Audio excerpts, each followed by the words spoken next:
Hello, hello, goodbye, and hello again.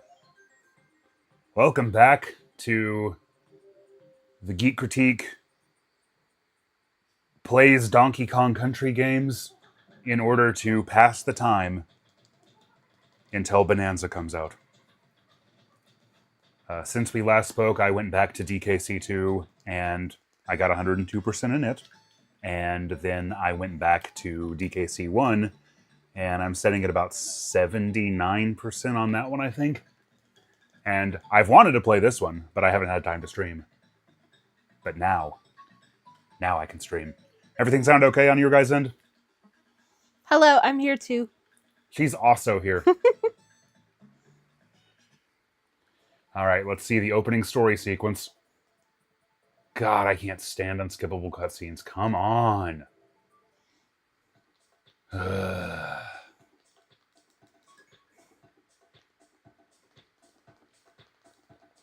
No, I'm not going to give you a goodbye kiss. And it's over. Okay, that wasn't so bad. Why don't you want to kiss Wrinkly? She'll be dead soon. Wow. It's true! Well, that should make you want to kiss her more. It would be really funny to just turn the console off right now. Oh my god. That's the joke I made in the original, the 2015 video. I know.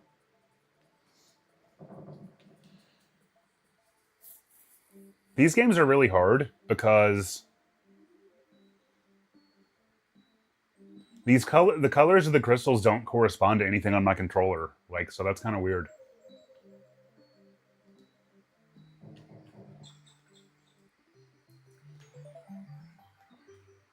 Oh, Arcuda saying, oh, hey, I got gifted a membership. Yeah, a couple of weeks ago when I was streaming, somebody, came in and gave away, I think, 50 memberships. And I didn't even know that was a thing you could do on YouTube. So that was quite a surprise. But apparently they went out to people, a lot of people who were in the chat right then got them. But then they also went to a lot of people who, weren't actually even watching at the time. So if you got a membership, that's why.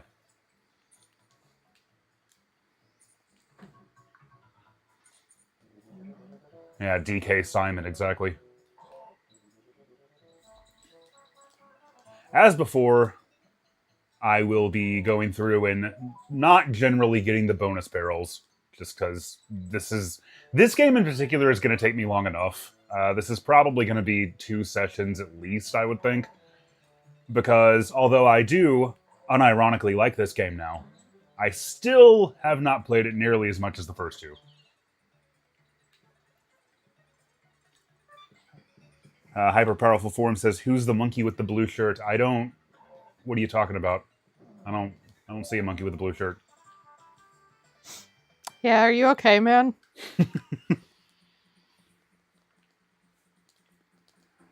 But yes. Anyway, hello everyone. Hope you're all having a fantastic Saturday or Sunday. It's probably Sunday for some people somewhere. For us right now, it is the afternoon. Mm-hmm. Happy afternoon.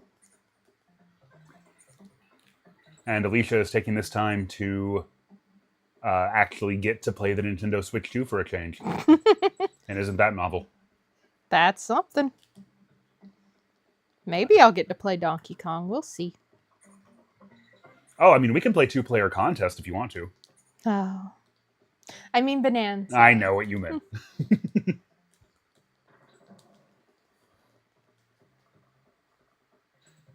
Yeah, I've always, I love 2-player contests in these games in concept.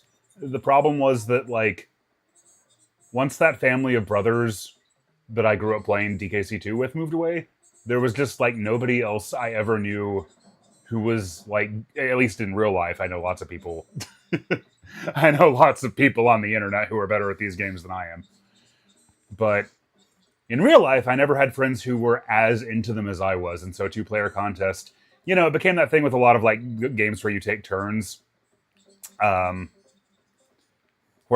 you'll have one player who knows what they're doing and goes in and plays the entire level flawlessly. And then you'll have another player who's gets to play for 30 seconds every 5 minutes. And it's just no fun for anyone. Yeah, it's us whenever we play games like that. That's us when we play any game. Why are you looking to fight today?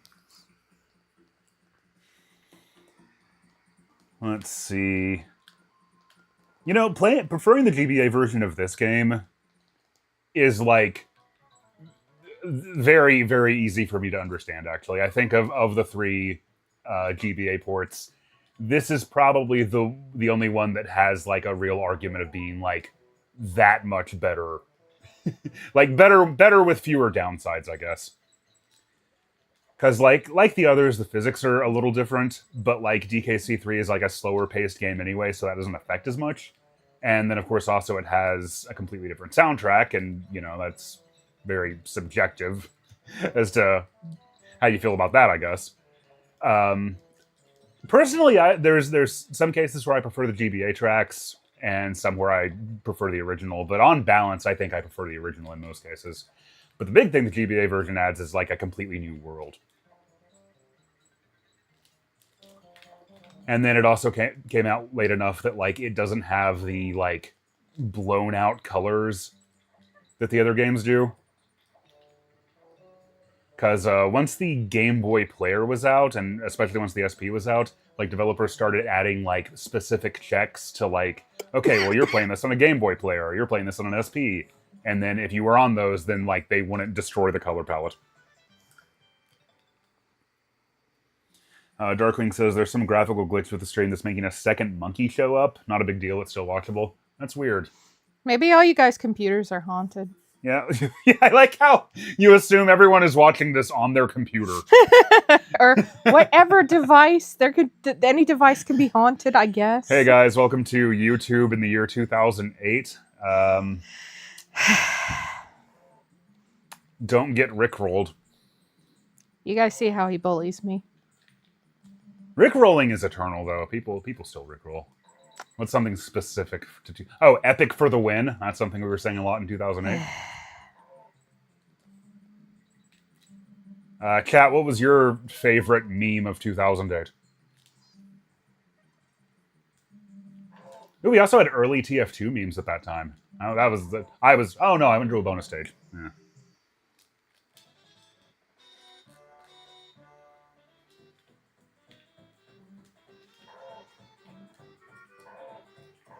Let's see. Alien Run says you're basically explaining why I like Yoshi's Island GBA over the original, despite the original being better in most regards. What are those? I'm not super familiar with Yoshi's Island on GBA.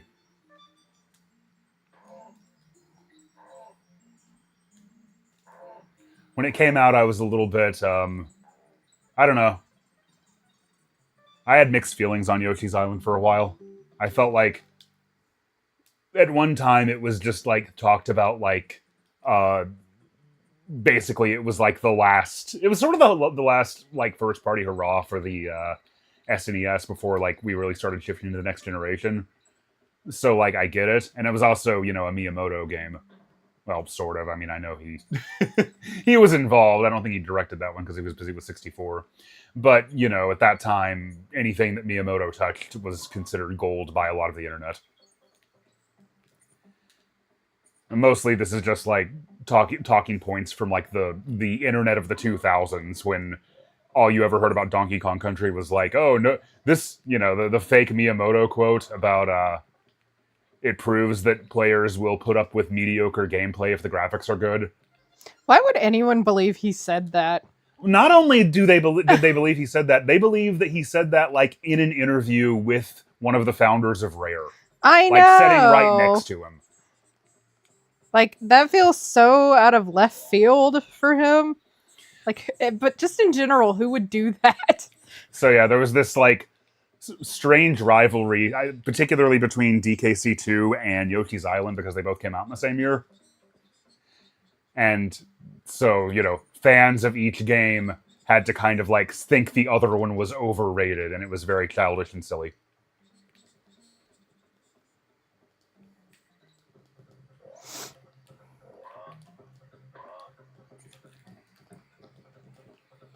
Oh, I grew up with my spaghetti. Yeah, that makes sense. Chocolate Rain was 2006, I think. But, you know, Memes kind of hung around a lot longer back then, so it was definitely still around by 2008.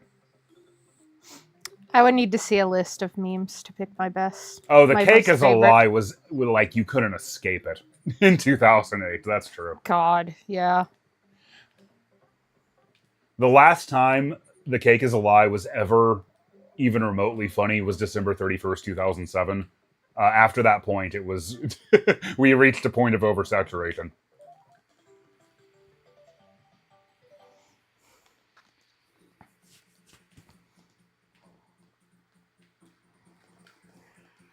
Having the chat to talk to is nice because it gives me something to do while I'm working through these boring levels in World 1 and 2. Do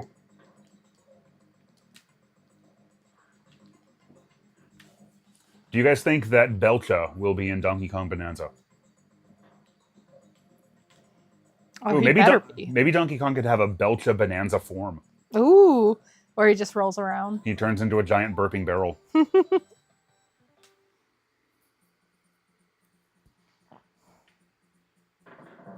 I do appreciate that the building just spawns a cannon to get you out of the world there. It's very convenient.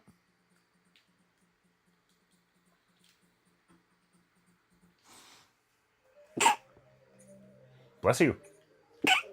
Tease me. Our new mics are very nice, but I do wish they had mute buttons. Why? Well, so that we could mute ourselves with, during times like that. You're telling me the people don't want to hear me sneeze? Probably not. I mean, I don't know. Cat, do you like when we sneeze? Don't answer that. Don't make it weird. I don't mean it. I don't mean it like that.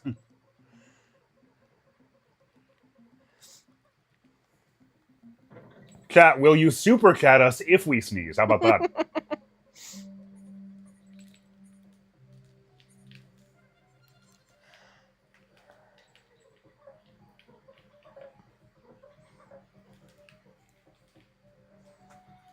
Barrel shield dust up is pretty fun.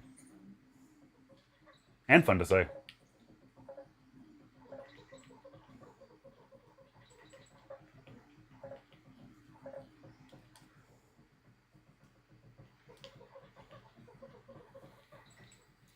We like hearing you both talk. Okay. Yay! Every sneeze gets you a DK coin. And hey, in this game, they are actually called DK coins. Woohoo! If you weren't here for the DKC2 stream, I was going on about how, technically, the coins in that game are called Cranky's Video Game Hero coins. Yeah, their full Christian name. Exactly. But in DKC3, despite looking exactly the same, they are actually called DK coins.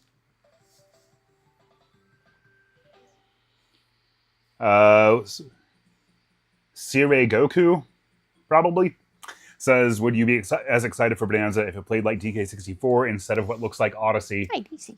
No, definitely not.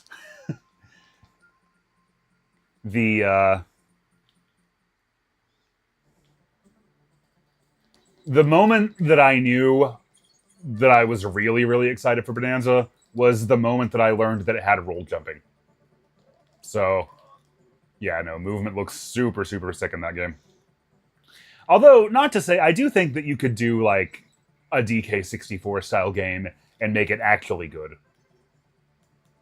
Not that DK64 itself is even, like, that bad. I just think it's like a 6 out of 10, probably. Yeah, he said if this game is like DK64, then Alicia, I'm gonna divorce you. That was a real quote from the day that the Bananza trailer dropped. That's true. It was pretty messed up, honestly. I mean, we don't have to worry about Chunky Kong being in it. Well, that's because Chunky Kong is in hell. Night Owl says, sorry if this is backpedaling, but just out of curiosity, why was everyone talking about late 2000s meme songs earlier? Oh, because Alicia talked about the chat as if everybody was watching it on their computers. And so then I started talking about how we're watching YouTube in 2008 and asking the chat what their favorite meme of that year was.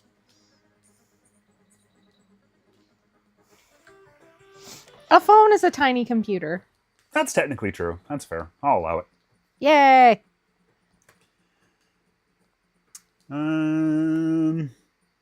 Metal Gundam asks, will you do a future video regarding DKC2 like you did for DKC3, like a new take on it years later? Like a re-critique would be how I at least internally think of them.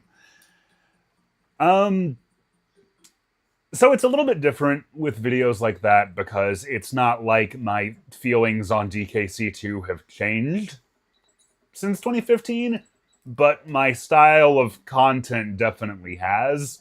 So there would, I think, still be value in potentially doing it.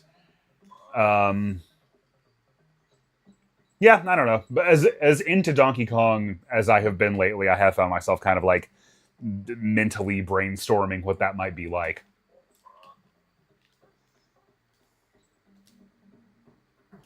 So yeah, I don't know. Never say never. I'll make the video. Alicia's going to make a video about Donkey Kong Country too. Yeah. How's it going to start? You guys, here's my video about Donkey Kong Country 2. You need to remind them to like and subscribe. Please like and subscribe. There you go. Amen. No, Oh. that's not. That's not strictly necessary. Let's just go on a stage. I'm so tired of mill levels. Fortunately, I believe this is the last one.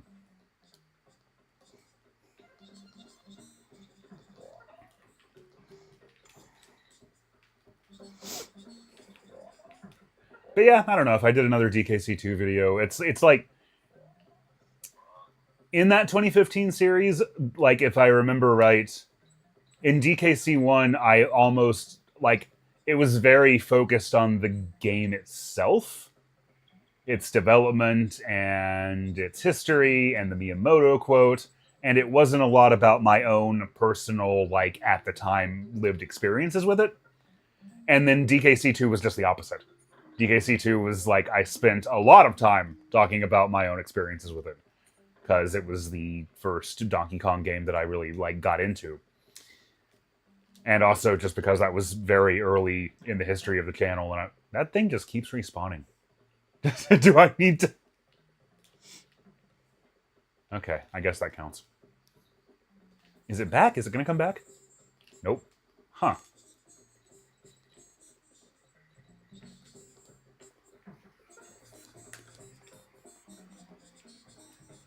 Shoutouts to DK Land 3 having a level called Miller Instinct. That is a good one. That is a good one. I am just doing it in any percent run, yeah. Just kind of very casually working my way through it.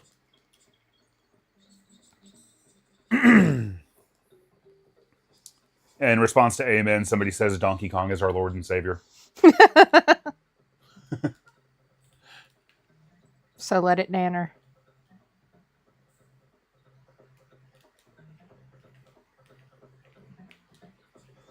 I have a question. Is anyone in the chat watching YouTube on their computer right now? Besides me. Oh my god. Because I am.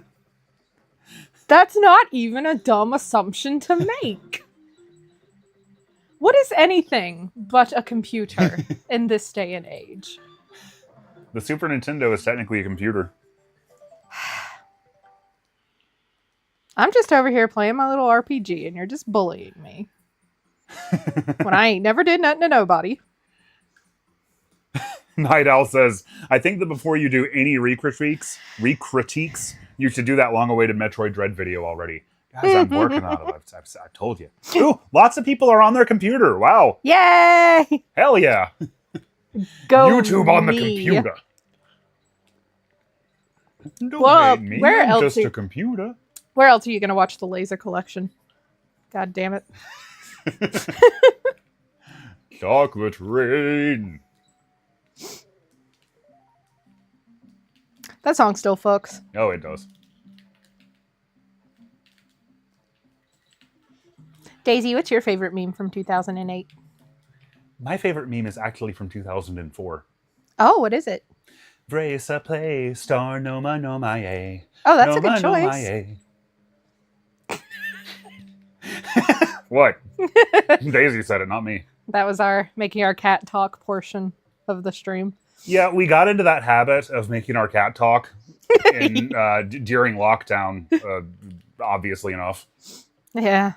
Losing our shit. When we And we started never splatterling. stopped. We never stopped doing it. Actually, I could always talk because I am very intelligent. Yeah, like that. No, that was Daisy.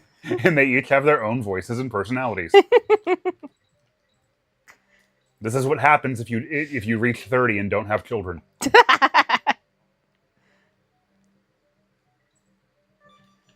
People out there affording kids, imagine.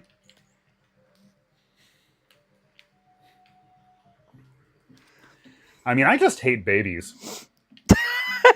as proven by this game.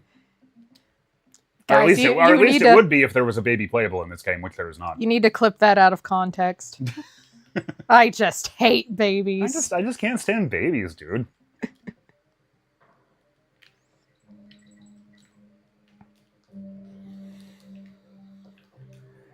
Darkwing says people who don't act like their pets can talk are weird.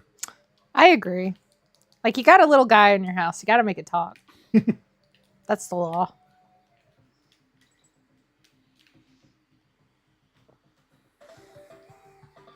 Oh, Mama Luigi, that was a big one.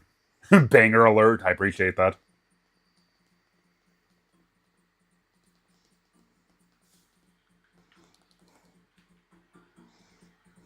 At one time, I had heard Numa Numa so much, and I had listened to it myself so much, that I kind of knew it phonetically. That song also still fucks. Oh, yeah.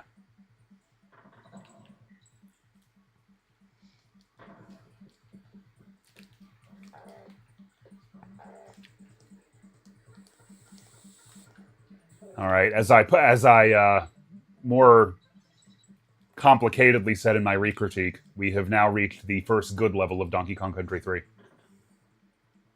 Nah, I wouldn't go that far. But it does start picking up here. It's so autumny.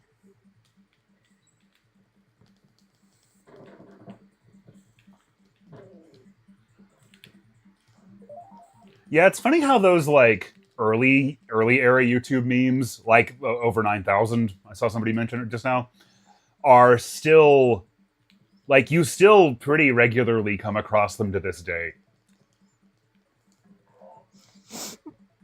Yeah, they've kind of looped back in on themselves. I think they just hung around so long that there's, like, enough people who remember and know about them.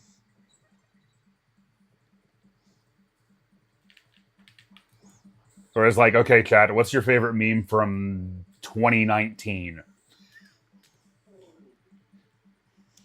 When did Dat Boy happen?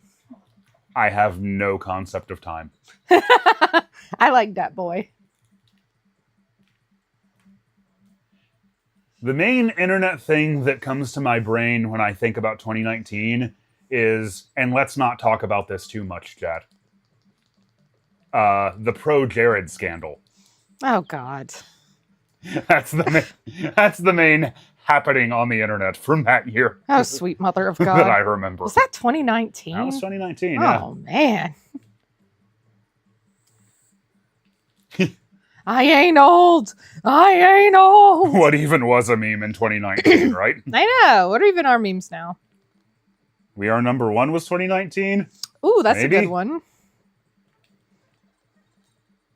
I think the song itself was, like, a lot earlier than that. I'm not sure. That show was on forever, but I have no maybe idea. it became a meme around that time. Alien Run says Dat Boy is 2016 certified. Damn. Yeah, I guess that would be 2016. We got to bring Dat Boy back. Did it go anywhere? Nobody just did your oh Lord, he coming or whatever you say when Dat Boy's happening. Nobody talks about him anymore. Oh, I think it was 2021 we had Happy Star Wars Day, everybody. It is also my birthday, and because it's my birthday, let him rest. That's one of my favorite quote-unquote recent memes.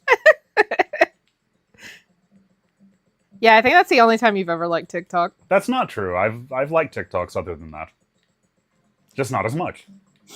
Yeah. I have to be real careful when I show you a TikTok. Not that I'm ever careful enough, really, but...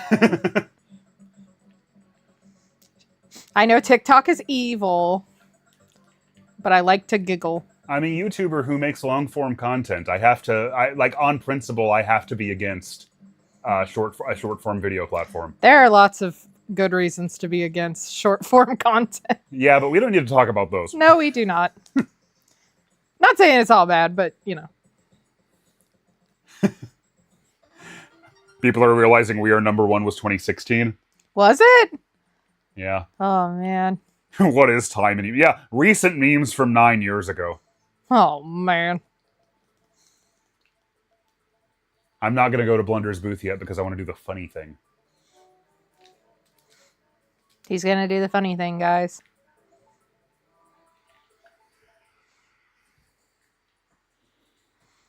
Hold on to your hats. Yeah, I would say Snapcube memes probably count. Like, even if they're sort of confined to, like, one fandom or, like, a sub-community.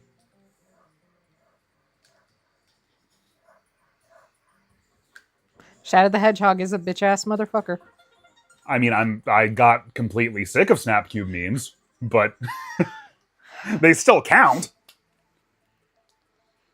Yeah, I feel bad because they still make me laugh. Well, you weren't, like, exposed to them 16,000 times a day for, like, 3 years. But he pissed on my wife. I know. I'm sorry. I'm sorry. It became to me like the same thing that Sonic became to me, because, like, as a Sonic fan, there was a period of years where, like, you couldn't talk to anybody outside of the fandom about Sonic without them constantly going Sonic over and over and over again. I know, I'm sorry.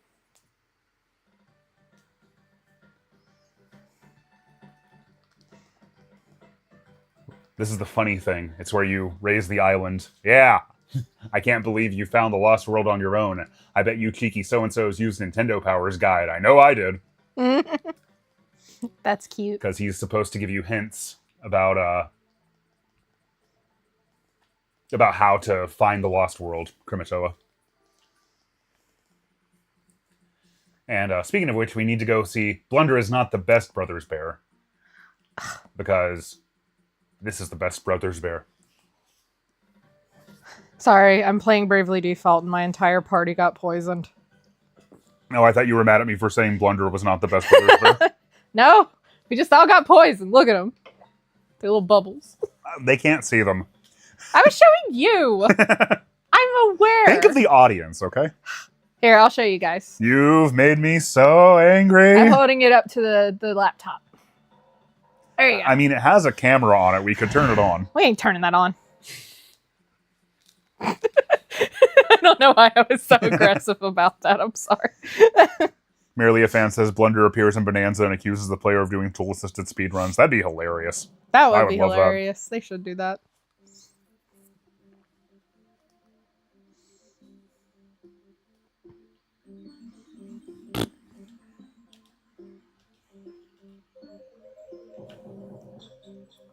I could have talked through that, but that would have made it harder.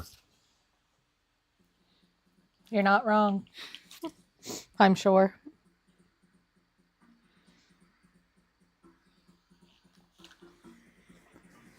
Alien Run says, I thought Snapcube was hilarious when it was new, and now I got sick of it due to all the overexposure. Yeah, that's like, Snapcube is great. Shout out to her. But, man, it was just everywhere for what seemed like forever.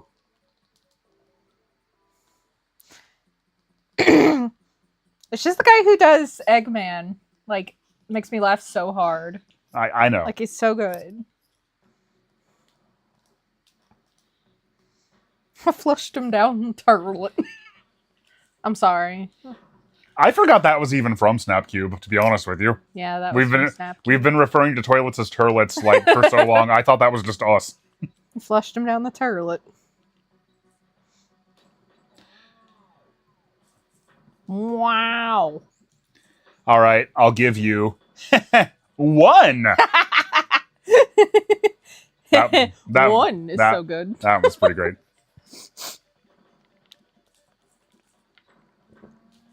Ooh, around the same time as Sonic, though, we also got that fake Jeopardy screenshot that was like, "Who is Donkey King?" Is that where Donkey King came from? I believe so. That's where I originally saw it. So I only ever heard it from my brother. Yeah, I never got like overexposed enough to Donkey Kong or to Donkey Kang to get sick of it, but I know Heil did. Oh, I bet.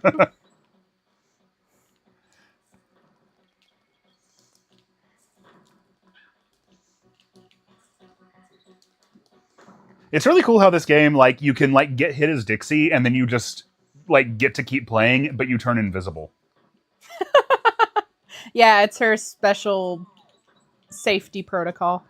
I think that like Dixie's body runs away, but her soul remains. Yeah. But her soul doesn't have a ponytail, so she can't do the helicopter-y hair thing. Yeah. That's my theory, anyway. Because she could never really escape the fight, you see. It's very, very sad.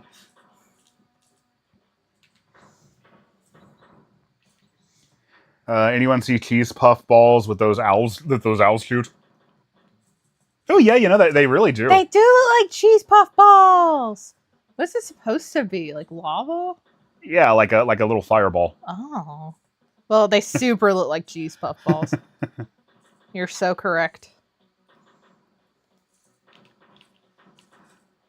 Shout out to cheese balls. Those were some of my favorites when I was a kid. If nobody got me, I know cheese balls got me. Actually, I don't really like cheese balls that much. Liar! My God. They're fine. I don't hate them. I don't like them as much as I did when I was a kid.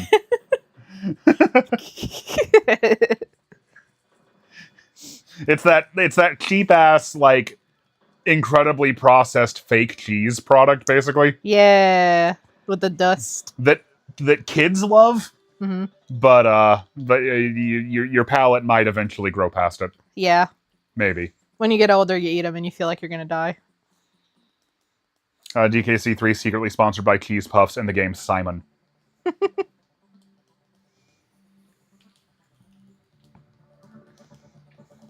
When Donkey King happened, I saw fan art of Fast Blue Donkey Kong collecting rings all over the internet. Yeah, I remember that.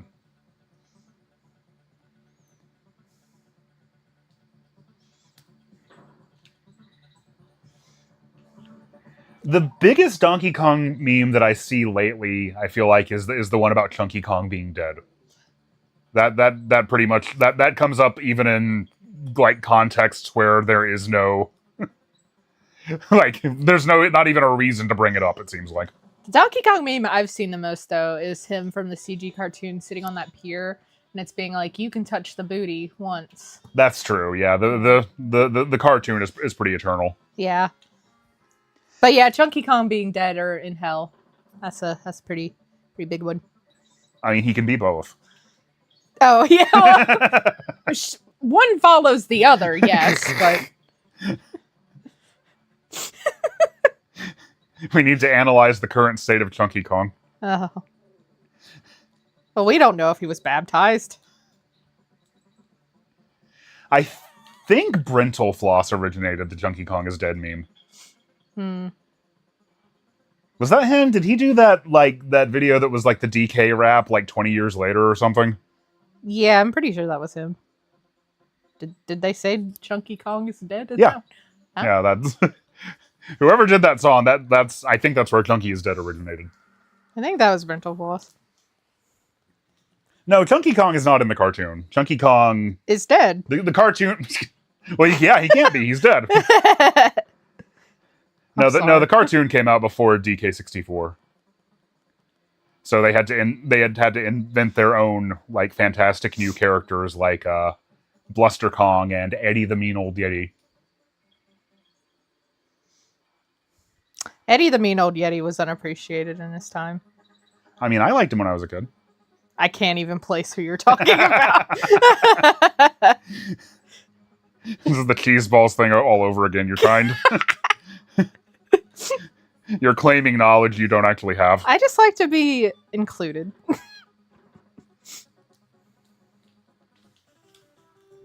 Coconut cream pies, yeah. Ooh, expand dong. Expand dong. Oh, expand dong. That's probably the most. But I would see you can touch the booty once, like everywhere for a while. For a while, yeah. And it is funny. Mm-hmm.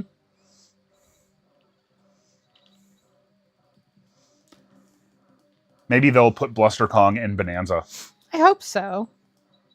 That'd be funny. Ooh, maybe it'll turn out that he is the new Donkey Kong. Ooh, maybe. Like maybe Donkey Kong at one point dies and goes to hell to try to hang out with Chunky. It's like the plot of Bayonetta 2. Yes, and see now I'm trying to claim knowledge I don't actually have. Well, you know, in Bayonetta 2, Bayonetta's going to hell to try to save Jean, who got killed because her demon went out of control. You played the start of Bayonetta 2. You know I skipped the cutscenes. You know this. You watched me do it. But I'm pretty sure I've explained the plot to you. Because I care. My goal with Bayonetta 2 is to someday get to the point where I can play the Star Fox section. Bayonetta's so good. Bayonetta 2 is so good. Bayonetta 3 is fine.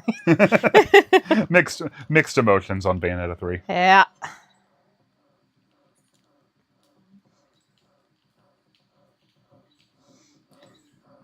But yeah, I mean, I guess that's possible. Maybe Bananza is doing a multiverse thing. We don't need to do multiverse things anymore. I disagree. I think we need more of them.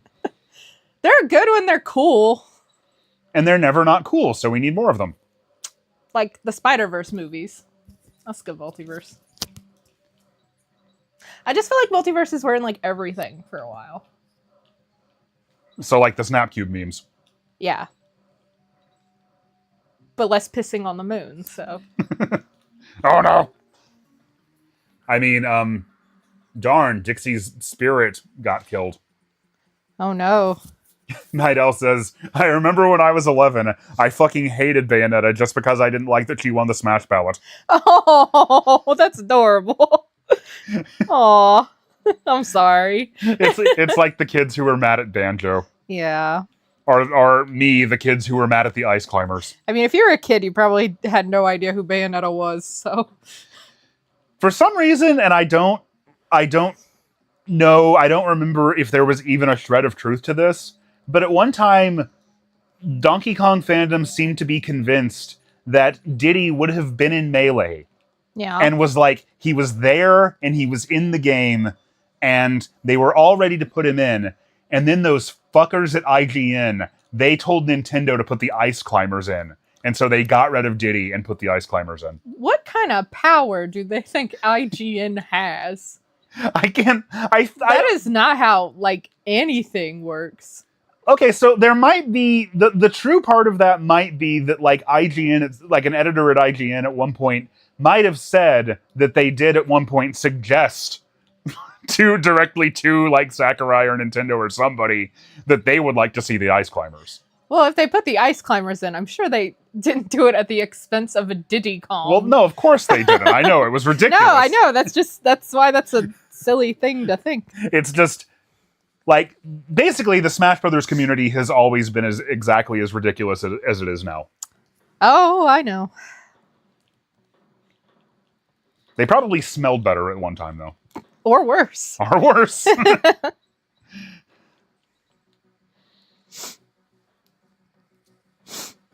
Diddy doesn't have a trophy in Melee, which probably didn't help the conspiracy theories. Ah, there you go, see?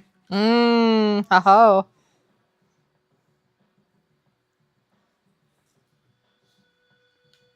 Somebody said, I thought Wario would make it into Melee as a kid. Yeah, it's a little bit surprising that he didn't, really. Yeah, that is surprising. I kind of just feel like Wario's always been there.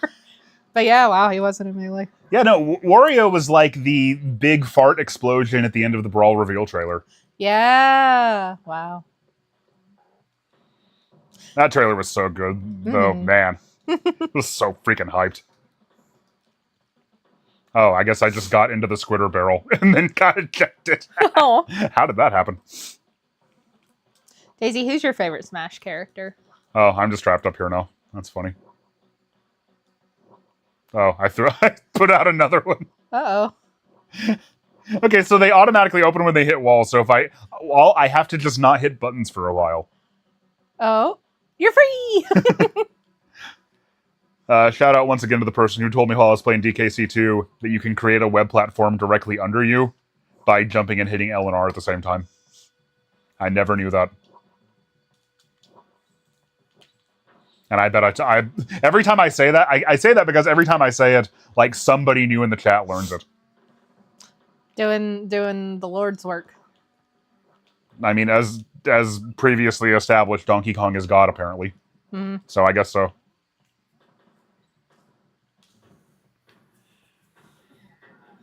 Sonic fans look at DK Fandom Anger about IGN and scoff. Amateurs. No, honestly, the online Donkey Kong fandom in, like, 2005 had quite a bit in common with the Sonic fandom also in 2005 and also at various other points, but everybody was very, very, very pissy. When is everyone not pissy? I mean, I feel like Donkey Kong fandom for like the past I'll say like the past decade has been pretty dang mature and level-headed. Oh yeah. But I think part of the reason for that is that I'm mostly being facetious. Like, there just hasn't been any like new fans coming in because there haven't been any new games. Yeah. So like everybody's like, you reach adulthood and you chill the fuck out, hopefully. Well, hopefully this new game will bring in. Oh yeah, no, I think it definitely course. will. Like, we see kids wearing Sonic shirts all the time.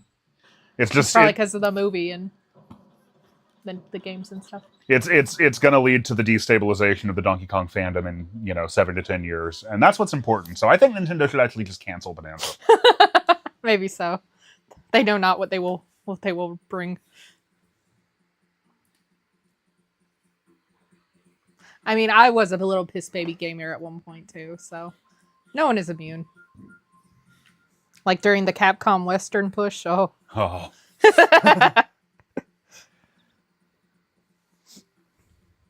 What if we take all the pissy and put it on the moon? That's a good idea. Thank you. Finally, someone's got some ideas. Josh, you said you had a complicated history with Ocarina of Time in your 3DS retrospective. Can you tell us what it is? Alicia can tell you what it is. What's my history with Ocarina of Time? She's just staring at me. You play it and then you don't like it. That's not true. This is funny because I made that retrospective like 10 years ago, and now I'm like, okay, what was I trying to say? What did I mean by that? Both now and in 2015. I don't know. You always just tell me that the formula never really clicked for you. Okay, so I guess I'll just go through my history with Ocarina of Time and we'll figure it out together. Don't get me started on the DMC reboot. Oh my god, you hate it so bad. I can still get pissy. I think that's the angriest I've ever seen you about anything video game related. Is talking about the DMC reboot. Yeah, but now I can be happy again because 5 happened. Do you want to say what happened when they revealed 5? Oh god. When they revealed it, I didn't actually believe it. Because, it'd been so long since we had anything actual Devil May Cry related. Yeah, you were so, primed to be angry about anything you saw. Yeah, I was, pissed off automatically. But then I saw fucking Nero, and I was like, oh, shit, boy! Yeah, and then I, kind of danced around the room and screamed. You assumed it was going to be, another one of the bad ones for some reason. For some reason. Well, it's just since when does that happen, A game gets a terrible reboot version made by a different studio, and then it gets a real, beautiful, true sequel. I mean, I feel like that might be too specific, but, generally, if a franchise that you love, that you used to love is going through an era you don't love so much, just give it time. Oh, of course. And on the other hand, if a franchise you love is currently doing the things that you love about it, just give it time. Yeah. It won't always be this way, either way. And then I immediately texted my brother about it because he also loves Devil May Cry, and then we were both freaking out. It was beautiful. It was a beautiful thing. But anyway, we're supposed to be talking about Ocarina of Time and how you feel. Oh, yeah, okay. Well, I mean, Ocarina of Time, okay. So my history with Zelda started with Link's Awakening on the Game Boy. That was the pack-in game for the game for my Game Boy when I got it. And I was guys, it didn't have a jump button. Okay? And I know eventually you get Rock's Feather and it does have a jump button, but I don't know. I was 6 years old, and I know I know some people talk about like playing Zelda at 6 years old and like loving it and getting really into it, but boy, that wasn't me. I could not figure out how to do anything in that game. I would just kind of wander around and listen to the music, and I loved the music. The music, I still love the music of Link's Awakening. Oh, I couldn't figure out how to do shit in Link's Awakening either. I did literally the same thing. I just cut all the grass around the town and bought items from the little store. I think the one thing I did figure out to do was like you get the Yoshi doll and then you trade it for the ribbon. Yeah. And then you trade the ribbon for the dog food. Yeah. I think just by sheer process of wandering around, I was able to figure that out. Yeah. But playing the remake, I mean, I loved Link's Awakening even when I was a kid and couldn't figure anything out. But, you know, playing the remake and actually playing it, that's a good-ass game right there. So, because of that, I thought of the, like, okay, so I got into gaming in the middle of 1994. And, like, I feel like because of that specific time frame, and also because, you know, I didn't know what the internet was yet. We had the internet, but I did not know that, and I shouldn't have known that, so that's fine. But I basically had no way to find out about anything that was even slightly before, quote-unquote, that time. Yeah. Because, like, it wasn't typically promoted. And the last Zelda game before Ocarina of Time came out was Link's Awakening. It came out in 1993.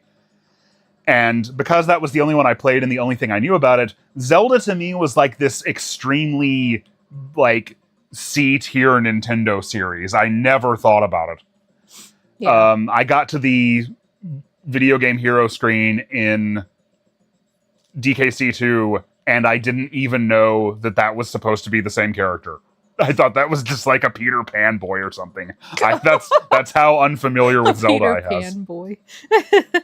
So, gonna dodge these lasers here. So, when Ocarina of Time was like beginning its hype cycle and I was hearing a lot about it, and the way that people were talking about it, I was just like, what the heck? Like, why? Who cares about that dumb baby like game? That game? Like the one on the Game Boy? Why? Like the top Nintendo franchises to me like were like Mario.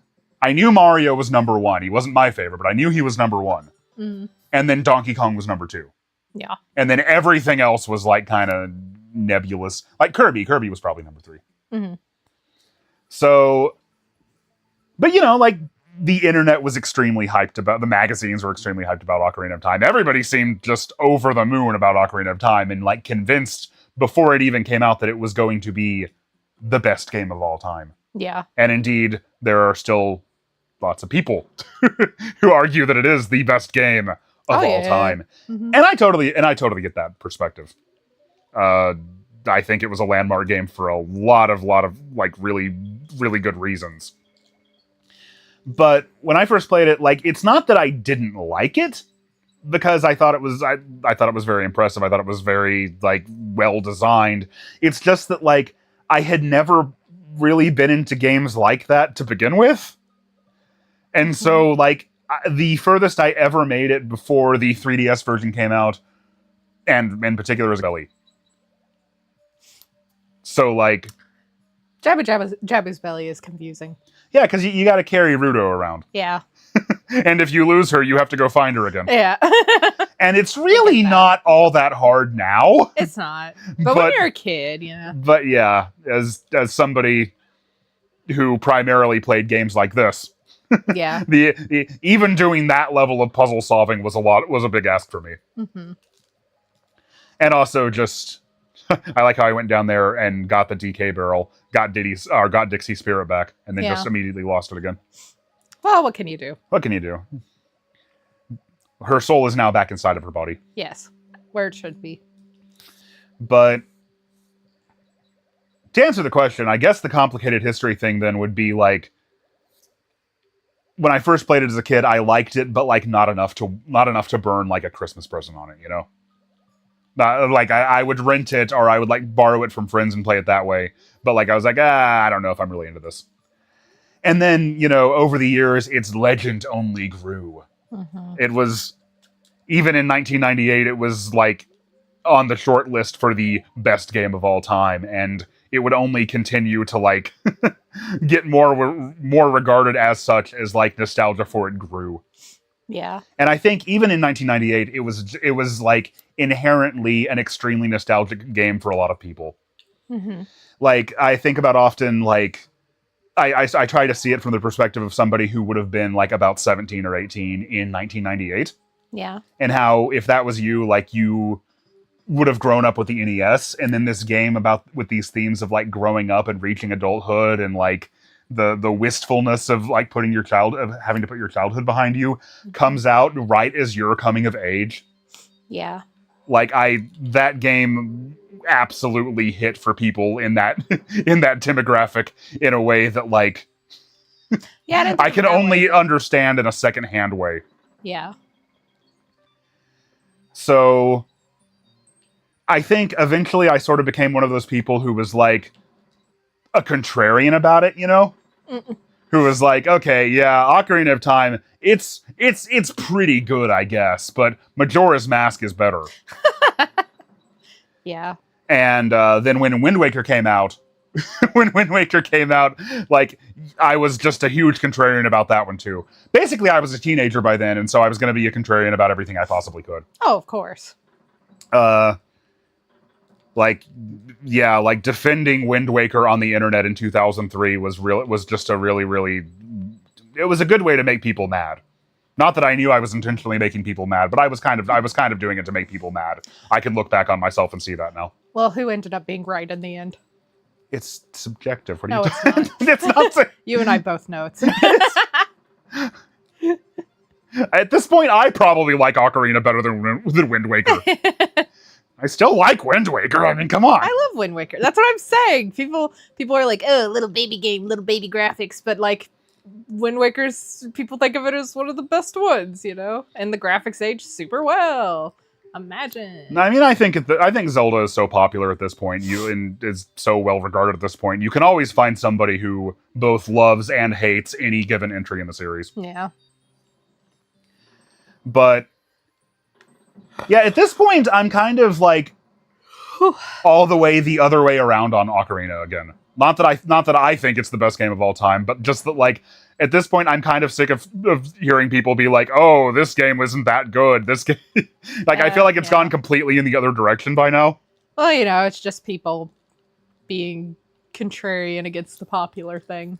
Yeah, that's true. That's true. But yeah, it's kind of the same thing that I was talking about in the Double Dash video, where like when I was doing my, like, in 2014, I felt like I needed to like take Super Mario Kart down a peg because, you know, it's like it's the only good Mario Kart is the original. That was a very common thing at one time. Yeah. And now when I think about Super Mario Kart, even though the way I feel about it hasn't really changed much, like, I find myself wanting to defend it from like a historical preservation perspective. Yeah.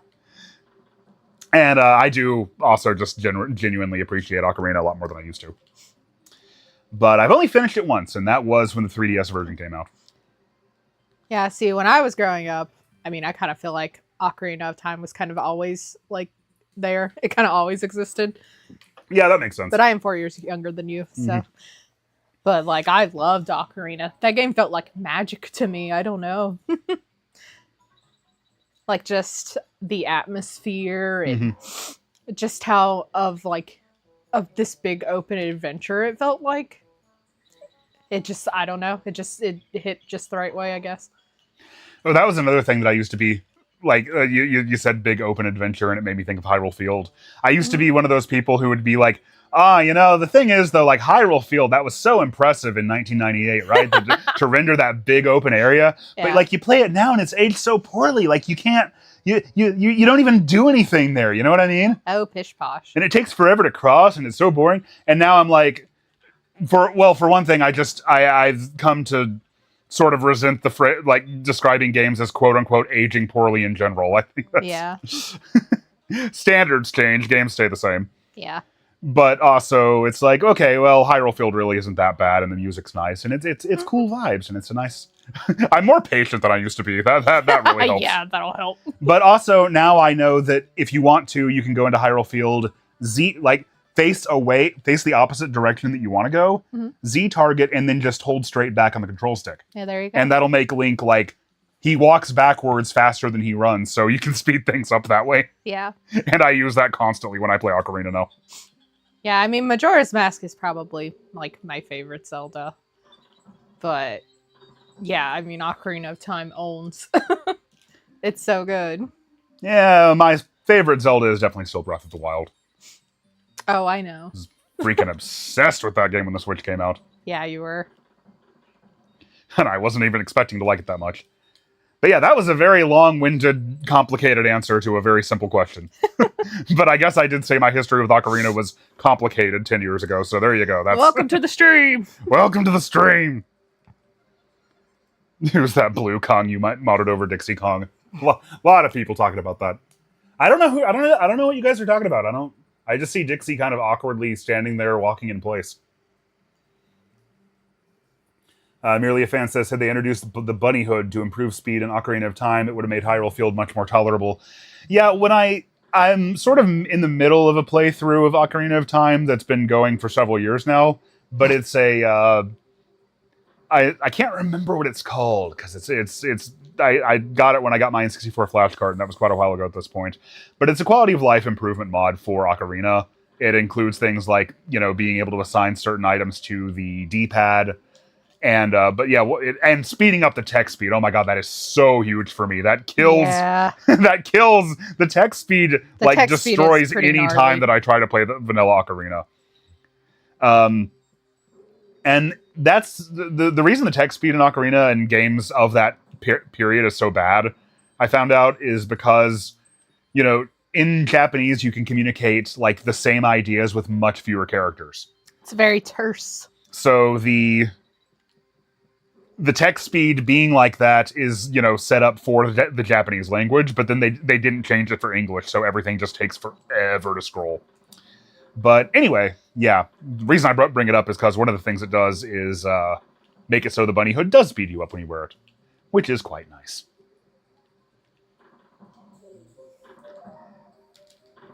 And I think there's a decomp or a recomp for Ocarina of Time out by now. Maybe both. I know there's... They recomp and decomp and everything. There is both a decomp and a recomp for Mario Kart 64 out there.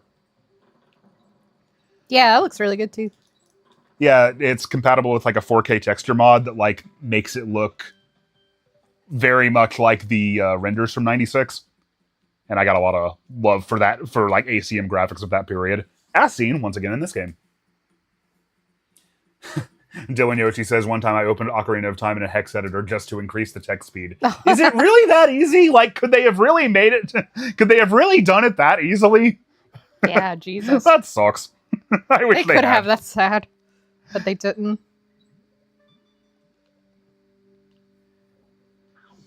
Yeah, slow scrolling text speed is not as bad as unskippable cutscenes for me, but it's still pretty far up there. Because I read very quickly, so it just kind of drives me crazy when, like, you just wait while the text appears. Where should I put this? Just put it down there. They'll hear the laptop going. Oh, that's true. I'll put it over here. We should put it on Daisy. She's gonna move. So? She doesn't have a shirt to clip it to. So? I'll be right back. I should make Daisy a little shirt. Oh. She wouldn't like that. But it'd be really cute. Also, they can't hear you now. I'm talking to you. Why can't I muse to you about how I want my cat to wear clothes? Recomp for Ocarina isn't out yet. Majora is, though. Okay, that's cool. The waterfall effects do still look great. Also, this is kind of funny, like, in DKC 1, I generally don't like the stages that are all underwater. DKC 2 only has one stage like that, Glimmer's Galleon, but I don't really like it either. But I think they really nailed the underwater levels in DKC 3 because I do just always enjoy them. I think it's like the result of like the gimmicky approach they took with it, where every level has like its own unique gimmick, and like this is a good one. Because it like gives you something else to do besides just kind of swimming around. Oh, thank you, Ricardo Cantoral, hope I'm pronouncing that right, for the super chat. They say, love your analysis of DKC3. The chill music, steady pace, and mountainous region add up to a relaxing mixture. Watching videos of someone playing it helps when the old anxiety flares up. Yeah, there's a lot to be anxious about these days. But I'm happy to help. And once again, thank you for the super chat. Yeah, I was talking earlier about like enjoying Zelda games in general more, and enjoying Hyrule Field more specifically, because I'm more patient. I'm more patient than I used to be. I'm more like able to like appreciate a game's vibes, even if even in cases where it's like not entirely for me. Like Mario Kart World's a pretty good example of that, because I can get into free roam for a little bit, but after like 10 minutes I'm like, okay, I'd rather go race now. But at the same time, like I can sometimes I'm just in a mood and it hits me just right, and I end up playing it for longer. And like the other day I was even like, I got a picture of like a really cool sunset, and I never do stuff like that in games typically, but yeah. But yeah, I think being able to appreciate games that aren't just running forward constantly as fast as you possibly can is probably another reason why it's easier for me to appreciate DKC3 now. Yeah, the water stages in this game are great. Let's see. Magic Ice asks, is there a mod of DKC3 that mixes the SNES and GBA OSTs? Not that I know of, but maybe. That'd be neat, because I really like a lot of the I like a lot of like the melodies and the instrumentation in the GBA version, but like a lot of Game Boy Advance games, it is held back by the sound chip. There were a couple of I think they were used in promotions around E3 2005. There are a couple of songs from the DKC3 GBA soundtrack that actually exist as like non GBA-fied versions, and those are like really, really fantastic.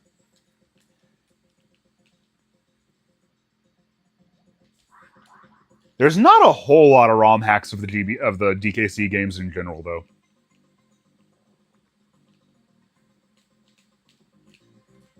I know there were a couple like a long ass time ago for like that were boss rushes for DKC 1 and 2, and those are pretty neat. And then there's a color restoration mod for the Game Boy Advance version of Donkey Kong Country that like basically changes, like it makes the colors, not all blown out. And that's how I always play that game now. I remember somebody asked the creator of that mod, like, will you do it for DKC2 as well? And they were like, absolutely not. I had no idea how much work this was going to take.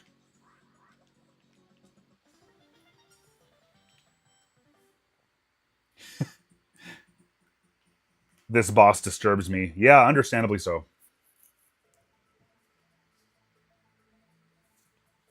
So Squirt is just Jar Jar Binks, right? I mean, this... I see the similarities. Maybe that's where George Lucas got the idea, because this game came out 3 years before Episode 1.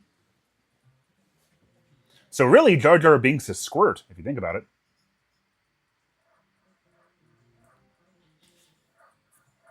Fuse Hedgehog says, odd how in this game you turn into different animals instead of riding on them. Yeah, there are very few points in this one where you actually ride on the animal buddies. And I mean, I get it. I think it's because they wanted to, if you wanted, like, the whole reason the animal transformation barrels were introduced in the first place was so you could have an entire stage built around, like, whatever the animal buddy could do.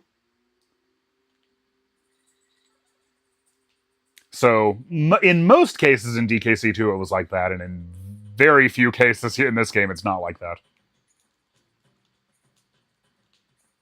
But yeah, like you ride. There is one stage in the next world where you ride on where there's like you like ride on 3 different animal buddies in one stage.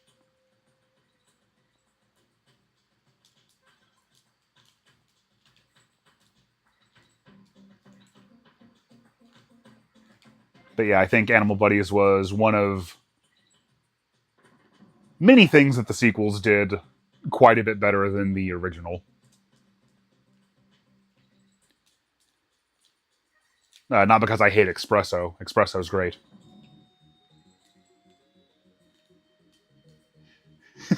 But thinking about it from a more mechanical standpoint, because like I was doing the bonus levels the other day in Orangutan Gang in DKC1, and that is the most god dang it bonus stage level in that game. Aside from, of course, the one that you need to do for 101%. But you need Espresso for almost all of them. You need to get him and then backtrack through like a good chunk of the level in order to get to one of them.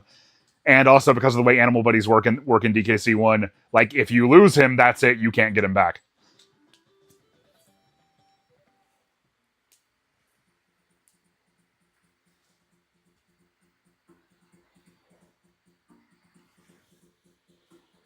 Now you can become the ostrich, exactly. I'm pretty sure I said this in a stream before, but I love how in the Nintendo Direct we got for Bananza, and by the way, just that feels so good to say, that we got an entire Nintendo Direct dedicated purely to a Donkey Kong game. Ah, that makes me so happy. But anyway, I love how in that, like, they had the announcer come on, and he was like, Donkey Kong can also transform into a zebra and run on water. Like, that's it as if like we came from a universe where zebras had just naturally in real life had the ability to run on water.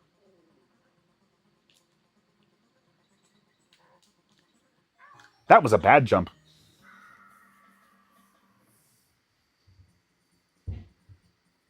Hey, I like both Espresso and Espresso. And Espresso the song.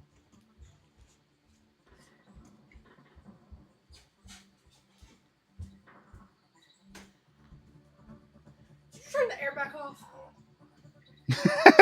You didn't hear her, but Alicia came downstairs and she's standing next to the AC unit and she said, "Can you turn the air back off?" I've been burning up. I did turn the air off. Why? I didn't want to be too cold for the stream. What even does that mean? It was cold and I wanted to stop being cold. But I agree, now it's pretty warm. Where's my microphone? Right here. Thanks.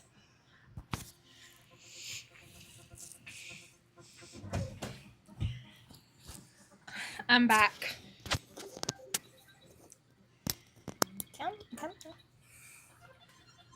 Oh, Alien Run. Yeah, I do need to go watch that. I said I would. But no, I haven't gotten around to it yet.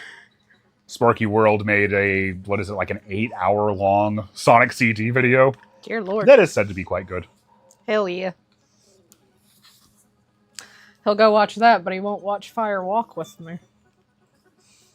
Well, that's like a movie. An hour and a half film.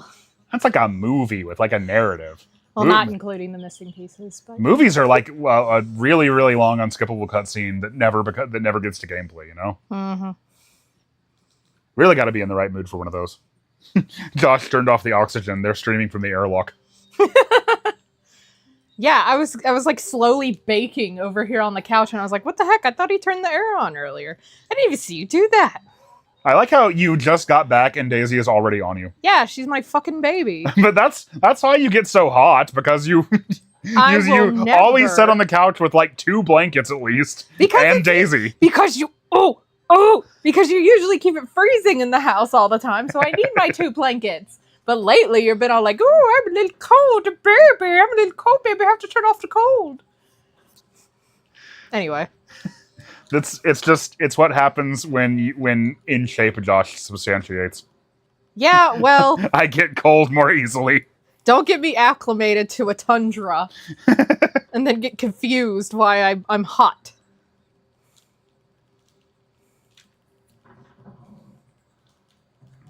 Anyway. Sorry about that. No, you're not. Oh, sorry. Oh, thank you, Sam. I say, love you guys and all the work, loving all the streams lately. We'll watch this one once I've caught up on the first 2. We love you guys. Well, welcome back when you get back to this point. Sorry, a good 20% of it is me bitching. Merely a fan says, I bought a Metal Gear movie once. To my surprise, it had gameplay and turned out to be Metal Gear Solid 4 all along. And what a movie it was. God, the ending sequence in that in 4. I'll never do it again, but I don't regret doing it once. So good. Jeez. Boy, I don't give a shit about Naomi, though. Why not? I don't want to get into it. She came in, she gave Snake a virus, she came back, she just has her boobies out, and gets down and around with Otacon in a helicopter. Yeah, but... And I'm supposed to care. Yeah, no, you missed the important part. She has her boobies out. Yeah, I know she's scientist. Brunette scientist, but lady. Exactly. Scientist, but lady. Like Hideo Kojima's favorite thing. I mean, Naomi's fine. I just felt like she wasn't a particularly well fleshed out character in 4. What can I say? I haven't watched the cutscenes in 4 since 2008, so I don't feel like I should say too much about it, I suppose. Yeah. I mean, I haven't played it in full either, but I think the last time I played it was right before 5 came out. Yeah, I've played it a lot more recently than that, but my typical thing with Metal Gear games is I will watch your cutscenes once. Yeah. And I will enjoy them. I will actually enjoy them. But after that, I will replay them over and over and never watch the story again. Oh yeah, I know she was there because somebody had to get Otacon, but... Somebody had to get Otacon. Yeah, in every game, a woman he has the hots for has got to fucking eat it. Oh, and also that okay. one time his sister. I mean, as fucked up as that family is, you never know. You never fucking... I mean, she was... I mean, I know they're step-siblings or whatever, but... What's wrong with EE? Otacon, oh my god. And then she... Spoilers, oh my god. What? Oh, sorry. I'm kidding, come on. Oh. It came out in 2001. Well, if you haven't saying things, making it sound like you mean them. If you haven't played it by now... I won't spoil Delta, though. There might be people planning to play Delta who well, I apologize if anyone was, worried about being spoiled by about a 20-year-old game. It's 24, almost. Ow. Yeah. Well, I do apologize if that was sincerely a spoiler to somebody. MGS2 is 24. I know I said it before, but I'll say it again just so you can be sure. It's not really that old, but it's not that young. Yes. Patty stands on the track. Somebody will get that. Somebody will appreciate that. I remember that song.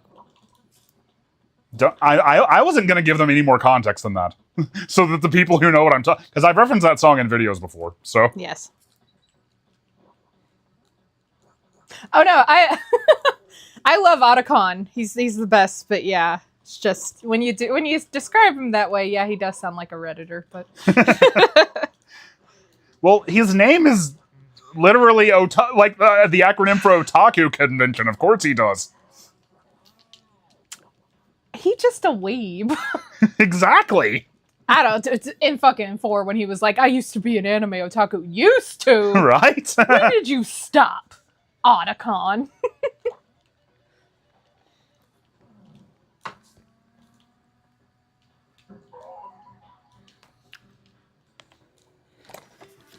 It stands for Otaku Convention. This is just like one of my Japanese anime. They're like, whoa! Darkwing says, MGS is so alien to me that someone could spoil the ending for me and I'd still have no idea what they were talking about.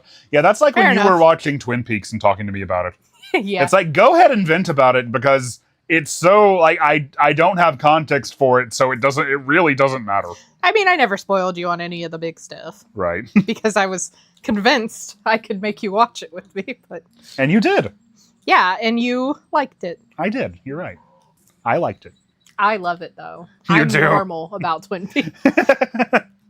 Being normal about Twin Peaks means you love it? It was sarcasm, because I'm very much not normal about Twin Peaks. Yeah, so, I also got a little crush on Coop. This is not about me. Also, anybody with taste would have a crush on Coop. That's fair. He's the best. Oh God. Okay, there we go. Limguin Lunge, am I right? Oh, now the chat's talking about Twin Peaks. Nidal says, Alicia, do you like Lain? Serial Experiments Lane? I would assume so. I've never watched the anime, but I played a lot of the PS1 game visual novel. It's mostly audio recordings. It's really good. You listen to the Lain interactive podcast. Yeah. Yeah, I really like the PS1 game. I never actually like quote unquote beat it. There's like a site you can go to play the entire thing. If if you want to know more about Serial Experiments Lane, like the game, you should watch Hazel's video about it. It's really good. That's how I found out about the website where you can play the whole thing. And if you want to know about cool evil snowmen, then you should just keep watching the stream instead. Well, yeah, I played the game and I didn't watch the anime, but the game and the anime are different, so it's... Love this boss. This is one of my favorite DKC3 bosses. It is very... Oh, look at him! Hat cannon. I do want to watch the anime, though, because I know it's like a certified hood classic. And it seems like it'd be right up my alley.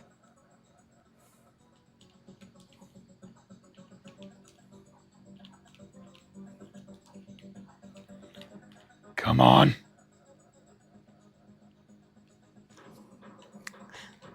I don't know what I'm freaking out about. I know how to do this, I think. This did take me forever the first time, though. You kind of got to just learn that pattern. But yeah, I know the game and the show, I'm sorry, That's okay. complement each other. So I really need to watch the anime.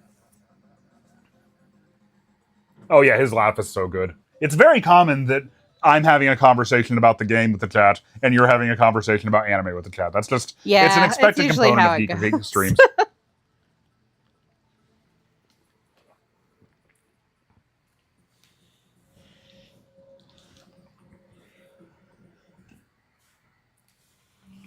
Yeah, I keep seeing people in chat talk about quote unquote the game, and then I start reading it because I think it's this game. No. I'm like, oh, that's not relevant to me. Yeah, it was Serial Experiments Lane was like is the anime first, and then it got a game version, but the game version is like different from the anime, but they like complement each other. You know, I never actually played Clay Fighter. That's probably for the best. It probably is. Maybe I wasn't allowed to because, like, you know, my mom tried to keep me away from those violent fighting games Did she really? for a while. Oh. And then my best friend at school got really, really into Mortal Kombat, and then she kind of gave up on that. Yeah, our mom never really tried to stop us from playing fighting games or anything. It's just, I'm a little surprised I don't remember ever renting it. Because I wanted to play it because I knew Earthworm Jim was in it. Yeah, that'll do it. And then a version of it is like one of the rarest N64 games now. Because there was... yeah, that's true. Yeah, it's Clay Fighter 63 1/3 Sculptor's Cut, which was the only way you could play it was to rent it from Blockbuster. Mm-hmm. And then they sold, like, once they were done doing that, they, like, Blockbuster locations sold very, very few copies of it. Yeah. And I guess the rest were, like, destroyed or something. So, it's a very, very rare game. Not a good game, but a rare one. Well, yeah. Someone said they can't hear the game audio. Oh, I just gotta turn the game itself up a little bit. Yeah. The way I typically do this, can you hear it better now? I find what works best, like, I could go through all the trouble of, like, muting channels and, you know, trying to, like, do audio balancing, but, like, it's so different depending on, like, what game I'm playing that typically what I do is I just let the game audio come through the mic, like, get picked up by the microphone. And that generally seems to work better than you'd think it would.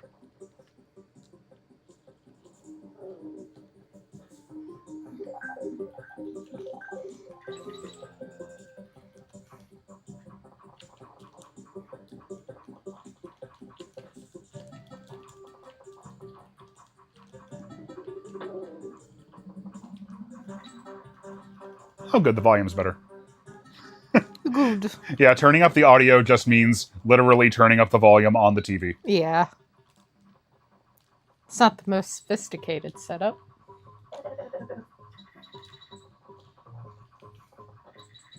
I mean, I am playing this on a literal Super Nintendo. Yeah.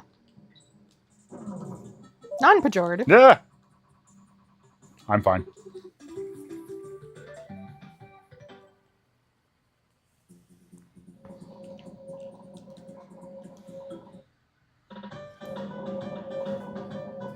The side effect of that is now the game audio is delayed. Yeah, a little bit.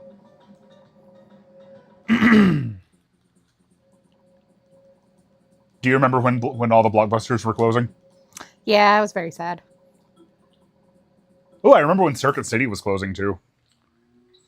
I miss video rental places and game rentals. Yeah, I mean, we get Gamefly sometimes when there's a lot of stuff we want to play. Yeah, but like going in there and looking and seeing what they have. Smelling the plasticky smell of all the boxes. Stealing the Club Nintendo codes from the boxes while nobody's looking. Yeah. Good stuff. Not that me and Kaylin ever went to Blockbuster and did that. Well, you two aren't delinquents. Oh.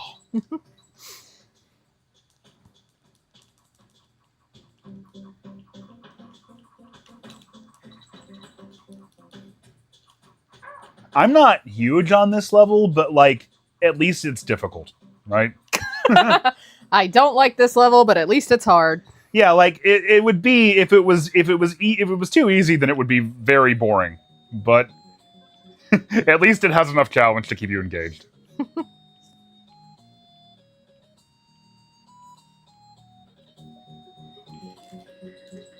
Yeah, I don't feel like I can look at the chat at all right now. So I'll depend on you. I have terrible eyes, but I'm doing my best. Oh, I saw somebody say I have such great memories with Blockbuster.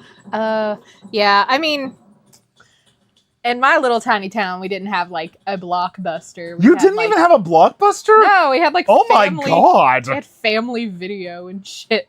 Dude, like you had to go to Rock Hill if you wanted to go to Blockbuster. God, even Elizabethton had a Blockbuster. I know. It's That's depressing. Nuts. Mm-hmm.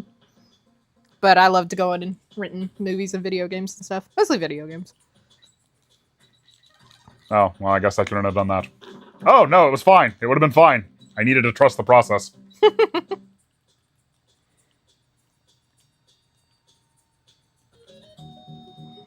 Yeah, we had a local store here called... It was really close to my parents' house. It was called Primetime Video. Yeah, the place we had changed names like 3 times. Yeah, it eventually got bought out by, I guess, a bigger chain that was called Movie Gallery.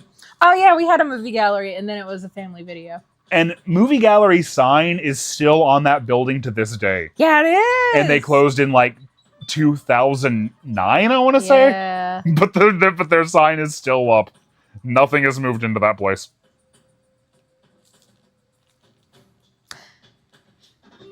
Yeah, I don't think... Is anything even in that strip mall anymore? Pay attention to us, Josh Senpai. I'm looking! I'm doing my best with my terrible eyes. Instead of Blockbuster, they had Blockblister! Is better! Much better! Do you know what that's from? Oh, that sounds super familiar. Oh, I know what that's from. What's it from? I'm a foreign exchange student from Tennessee. Oh, yeah, okay. The Amanda Show. Yes. Fun fact. That foreign exchange... Oh, man, this is the funniest shit to me now. That foreign exchange student from Tennessee joke offended me and my childhood friend Steven when we were like 10 years old. And we wrote Nickelodeon a strongly worded email about it. Oh my god, did you? We did. That's so cute. Because we were from Tennessee. Oh. And how dare you perpetuate stereotypes about us? Aw, that's adorable. We went to amandaplease.com and we were like, listen, we love your show. But your offensive portrayal of our people must end. And then every time it came on every time that segment came on from then on and they'd make that joke, I'd be like, I bet they just ignored our letter. The fools.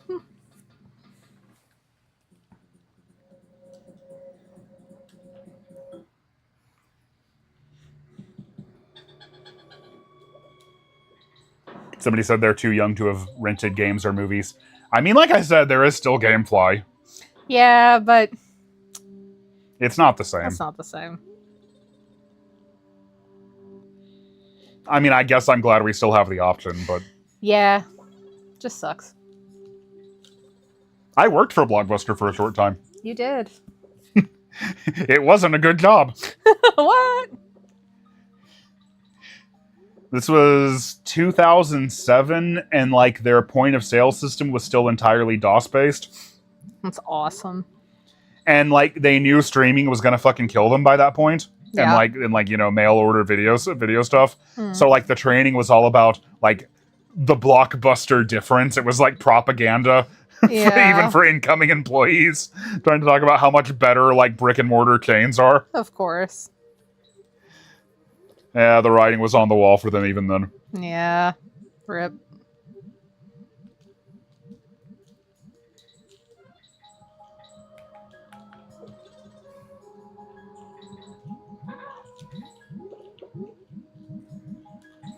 Ooh, actually, weirdly enough, to train for that job, I had to go to the Blockbuster in Elizabethton.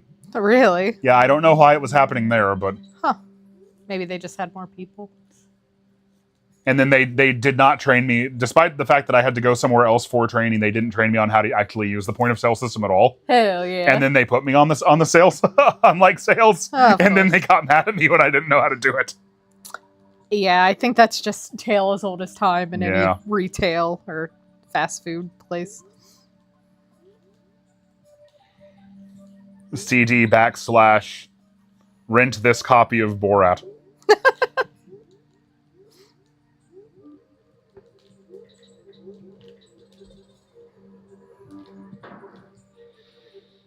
My brother worked at a Pizza Hut call center? What is that?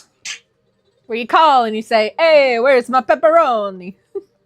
I mean, maybe. Like, I thought that when you called Pizza Hut, you were actually, like, just calling the store itself. I don't know if I ever placed a phone call to Pizza Hut to order a pizza, though, kind of thing. Oh, I have. Yeah. In Chester. Right. Yeah. They didn't have the internet thing set up for a long time. Yeah. By the time I had my own money, I had the internet. Yeah. And I placed orders at the shrimp place. The Scrum Bum. Yeah, because Richard refused to do it. Richard is her brother, by the way. Oh, yeah. So I had to talk on the phone. Oh. Richard is great. He plays lots of Fortnite and says the word lit all the time. We love him.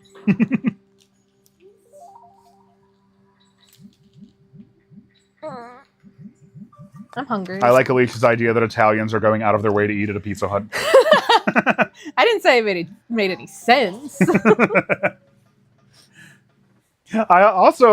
I can't believe that your town just never did you ever get a Blockbuster at any point? No. My God. I mean, we don't even have the family video there anymore. Well, I know that. Of course. I mean, Duh. nobody has rental God. places now. Yeah. Yeah, what the heck? They got a Waffle House recently. I feel like there was a grocery store around here because like even grocery stores used to like have video and game rentals sometimes. Yeah, that's true. think one of the grocery stores in Elizabethton continued to have theirs for a really, really long time. I remember being in there in like the past few years and it was still there. Yeah. And it was all like, you know, it was one, their selection was barely anything. Well, And course. two, it was all like, you know, at the latest PS3 games. Yeah, that's not surprising. I don't know why they even continued to bother.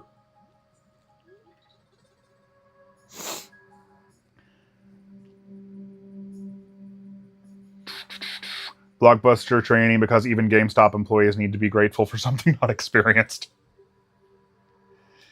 Oh, I did apply at GameStop many, many, many times as a teenager. Never got any interest. Yeah, I applied to GameStop and they actually offered me the job, but I'd been offered another better job, so I didn't work there. Well, see, you were a pretty girl, right? So you could have maybe talked the nerds into the Game Informer subscriptions. I don't know about that. Well, that's what they would have thought anyway. Yeah, I guess, but it was for the best. I mean, even then I knew working at GameStop was hell, but I needed a job. Yeah, I didn't know that when I applied as a teenager, but I eventually I eventually figured it out. Yeah. Apparently, one of the 8 supermarkets in my town used to sell vinyl at one point. Oh, fuck yeah. I mean, now at this point, they probably should again. Yeah, vinyl's cool. We have vinyl on the wall. Mm-hmm. What's happening? It's cool. They're the little sleeves they come into are so neat.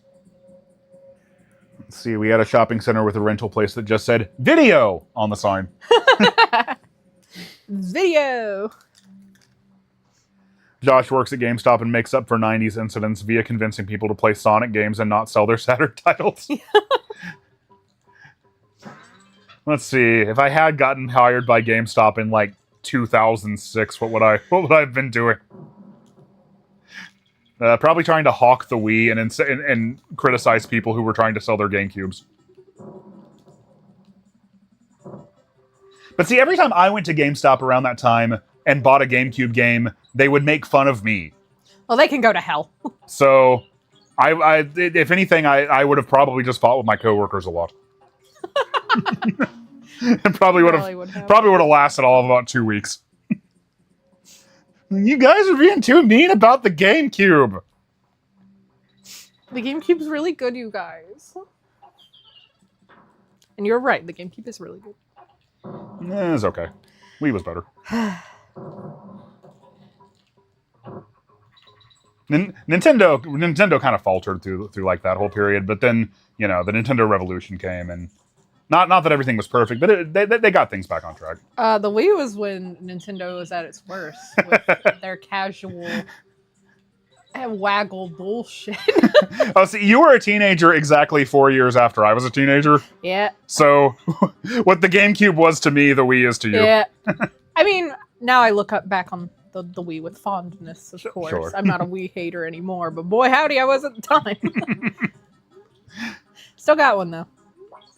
Whereas I was like, all right, the Wii, Nintendo's finally good again. Nintendo's back, baby. So did you think Nintendo was back when the Wii U came out then? Yeah, kind of. So I was like, yeah, they're not trying to appeal to the cashes anymore. I'm not sure who they were trying to appeal to, but yeah, not the cashes. To me specifically, it seemed like. Yeah. What if we release another 2D platformer? Yeah! But now, I mean, every console generation has its pros and cons, Sure. I'm enlightened now.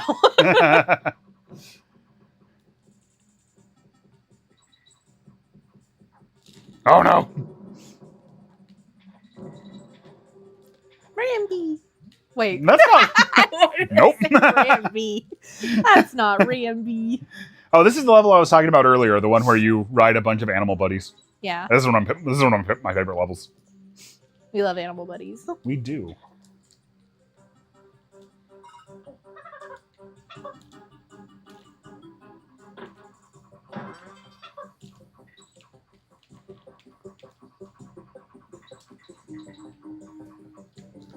Josh just wants one with more pros and cons.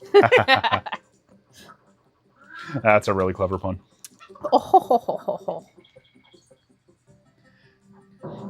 Somebody thinks it's funny that you told people to go to hell. With Donkey Kong.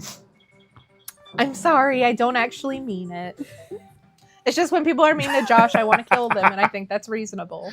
Nearly a fan says Josh is given the job to organize the GameCube section, which is easy because it would be 2 shelves. It really was, though. God. Yeah. Every time I went in there, it got smaller. You're not wrong about that. GameCube is dying like this supposed to make it die faster. Oh.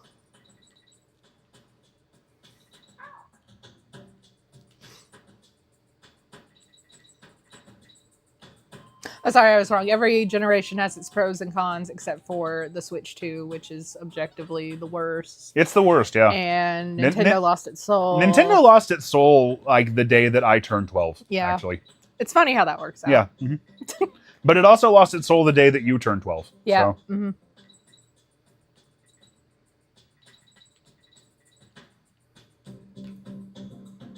Yeah, it has been funny lately. I've been seeing like the people who were teens when the Wii U was out. Yeah. And like really resented and think that was the no soul era of Nintendo. Mm-hmm. But now they're starting to get confronted with people who are like, the Wii U was actually the last time Nintendo did have, so like, that cycle is happening again. And they're like, what? Same as it ever was. How could anyone possibly think that? And I'm like, guys, that's kind of how it was for me when people started talking up the GameCube. Chill out, you'll get used to it. I mean, that's how I felt when you were saying everyone hated the GameCube. I was like, what? Everyone loves the GameCube. Yeah, if you're 9 when it comes out, they do. Yeah. If you're 13 when it comes out, not so much. Yeah. Well.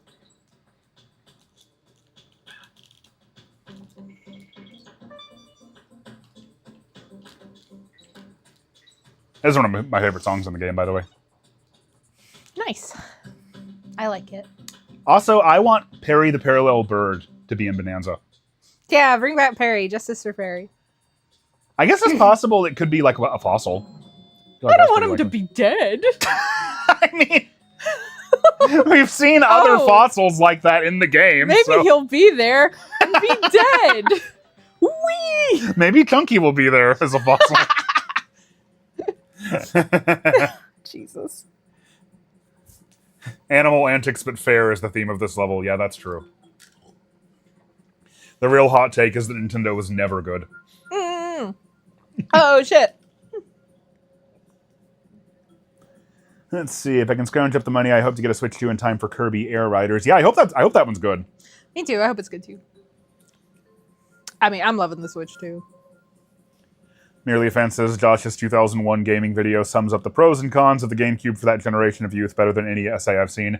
Yeah, and like that's funny because I appreciate that, but also it's funny because like I only kind of scratched the surface in that one. You know what I mean? Like I could still do like a GameCube retrospective, and I think about doing that often. Although I would have to repeat some of the same talking points from that video, but yeah, that was a good one. That'd be good. I wish more people watched that one. That episode is kind of an example of what I was talking about, where like it seems like if I try to make a video, if I try to make a video that's not like about a specific game, then like the algorithm doesn't like that as much. But yeah, really, really happy with how that 2001 video came out. You're damn right, Freezer. The Vita was the last time Sony had soul. Sony never actually had soul to begin with, though. Yeah. Well, okay, you know what? I'll be fair. The original PlayStation was pretty good. Yeah. It had its moments. It had Parappa the Rapper, right? Who doesn't love Parappa? No other Sony console has ever had Parappa the Rapper. So. Not a one. But the PS2, corporate. See, we had a PS2 and a Dreamcast, so I love them both. I mean, I had a PS2 and a Dreamcast eventually. Yeah. God, 13-year-old Josh would have been so fucking disappointed in 17-year-old Josh for that. That's sell out! I didn't talk like that when I was 13! I know, but it's really funny to pretend like you did.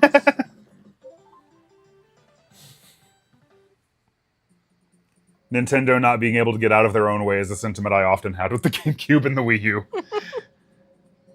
Yeah, kind of.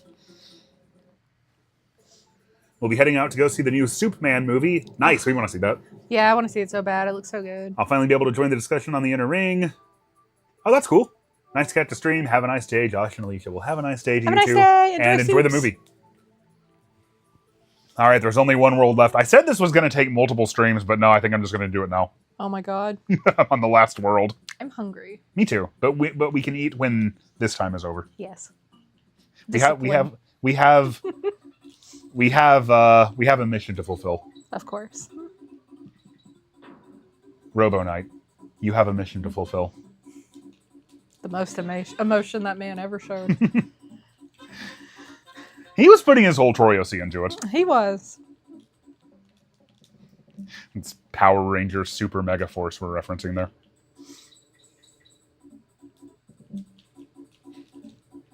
Alicia is dancing to the song. It's a bop. Alien Run wants to know Apple Pippin or Google Stadia. Well, I've never played either. But you can hypothetically still play the Apple Pippin, so let's go with that. I forgot the Apple Pippin even happened. For most people can't forget because they never knew. Yeah. I had no idea it was happening at the time, and I was reading the game in magazines, Just there was that thing came and went in a flash. Where's the love for the Ouya? The revolution is now. Man, people were so sure that was going to be something too. Yeah, it could have been cool. I mean, they delivered what they said they were going to deliver. It's just then you get it and you're like, okay, I'm not sure. I'm not sure if this is really as cool as I thought it was going to be. Nintendo hasn't been good since the Hanafuda era, to be honest. Yeah, they really peaked then. It was all downhill from there. Yeah, when they hired Gunpei Yokoi and became a toy company, come on, Nintendo, why are you abandoning the real fans? I bet even when it was the Hanafuda era, people were like, man, these Hanafuda cards suck. The real Hanafuda.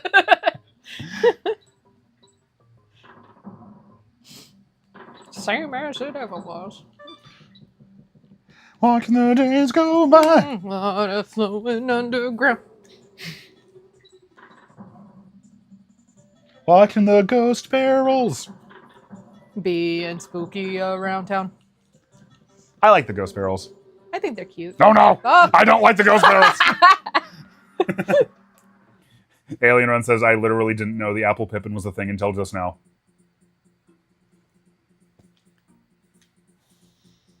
What? I was waiting for you to say them. Merely a Fan says, most people can't name Apple products prior to 2002 unless they're old fogies. I mean, even... Tandy. Is that one? No. Oh. I think Tandy Tandy was a Radio Shack brand, I think. Oh, was it? Yeah. I swear I thought that was I think that was their brand of computers. Tandy. I could be totally wrong, though. This is secondhand knowledge from people, not 80s kids, but people who were literally growing up or teenagers in the 80s. Apple II. Yeah, that was probably an Apple product, sure. Dance. But no, even Apple was such a non-factor through the 90s, and there were all these jokes about how they were going to go out of business any second now. Yeah. So Apple, as I originally learned about them, was oh, they were kind of a big deal in the 80s, but now they're really struggling. Yeah. And then they took over the world. And then the iPod happened. Yep. Although actually, even before the iPod, they had those translucent plastic the all-in-one computers. Yeah, I wanted one of those. Yeah, me they too. They look cool. Yeah, I remember asking Mom for one, and she was like, "No, none of our software will run on that." Aw. But it's translucent. You might think it looks cool, but you wouldn't actually like it. Dylan Yoshi says, I thought Tandy was made up by Homestar Runner. Well, Tandy, Strongbad's computer were the Compy and the Lappy. Yeah. And that was referencing I never Tandy. Put that together. Yeah. Because the Brothers Chaps were very much 70s kids, I think. So they'd have been really into that stuff. I thought they were 80s kids. I forget how old they are just Me now. too. I think they were born in the early to mid 70s. 70s/80s kids. Oh, see, when I hear 70s kid, I think you grew up in the 70s and experienced the 70s. Well, no, that is what it means. Yeah. Yeah. I agree. But I don't think they were born in the 70s. Yeah, I was. It would be an 80s. I was born in 88, and I would never ever call myself an 80s kid. Yeah. That's not. I agree. That's not what it means. Yeah. If you call yourself a 90s kid, then you were born after, I would go as late as 96. If you were born in 96, you can still call yourself a 90s kid. That's okay. Yeah. Oh, that was stupid. You hurt that monkey. If you were born after 96, actually, even if you were born in 96, you probably don't want to call yourself a 90s kid because of the implications at this point. What are the implications? That you're old? Yeah, that you're old and lame. Everything in the 90s actually sucked. Sometimes I think about how when we're like super old, we're going to be like, we were born in 1988 and 1990. And they're going to be like, whoa, you were born before the 2000s? I mean, I'm pretty sure some people in our chat already think that. Yeah, but I think about like how some people, in like the 50s knew people who were born in like the 1800s. Oh, yeah. And that's wild. Yeah, I remember my dad telling me that he knew a lot of people born in the 1800s and being like, whoa. Right? It just feels like a different world.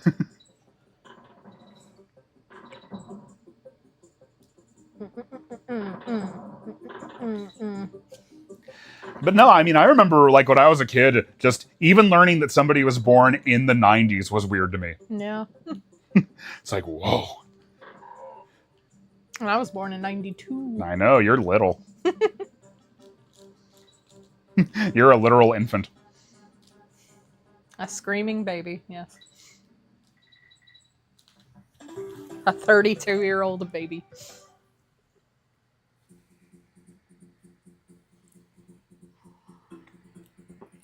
Darkwing says, I was born in 90s kid, and I would never consider myself a 90s kid. If your favorite season of Pokemon is Indigo League, you can be a 90s kid. I mean, I know somebody born in 2004 whose favorite cartoon is Tiny Toon Adventures. Oh, wow. And she plays lots and lots of, like, Sega Genesis games, so if she wanted to be an honorary 90s kid, I would extend the invitation. Yeah, it's a sliding scale.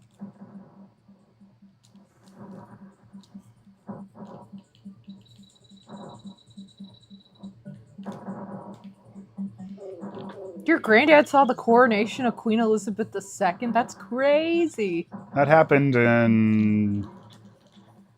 She was the one that died recently, right? Mm-hmm. Who was queen for, like, ever. Yeah, I think she was coronated in 1950? I can't remember if she was coronated before or after my dad was born, but it was, like, right around the same time. I thought it was earlier than 1950. I'm not sure, though. If only there was some way to know, but we would have to go to the library. I'm gonna Google it. There you go. Before someone in the chat answers. When it was Queen Elizabeth coronated.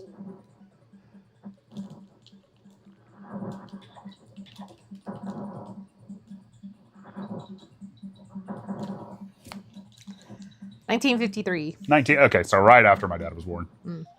when he was a toddler. A little baby. Freezer says, my grandma was born when the Titanic was still sailing. Yeah, Freezer. Wild. Freezer's parents are like older than mine, maybe around the same age. But yeah, she's a fellow unusually old parents person. That's wild. My parents waited for a while. My mother is very young. So. Oh, yeah. Yeah, we've said before, your mom was born the year after my parents got married. I know, it's so weird. That's ridiculous. It's wild. And yet, you and I are very close to the same age. Mm-hmm.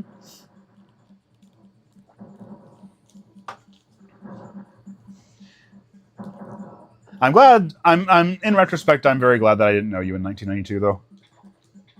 Well, yeah, I would have been a screaming, pooping baby. Yeah, and I hate babies, so. As previously established. He hates babies so much.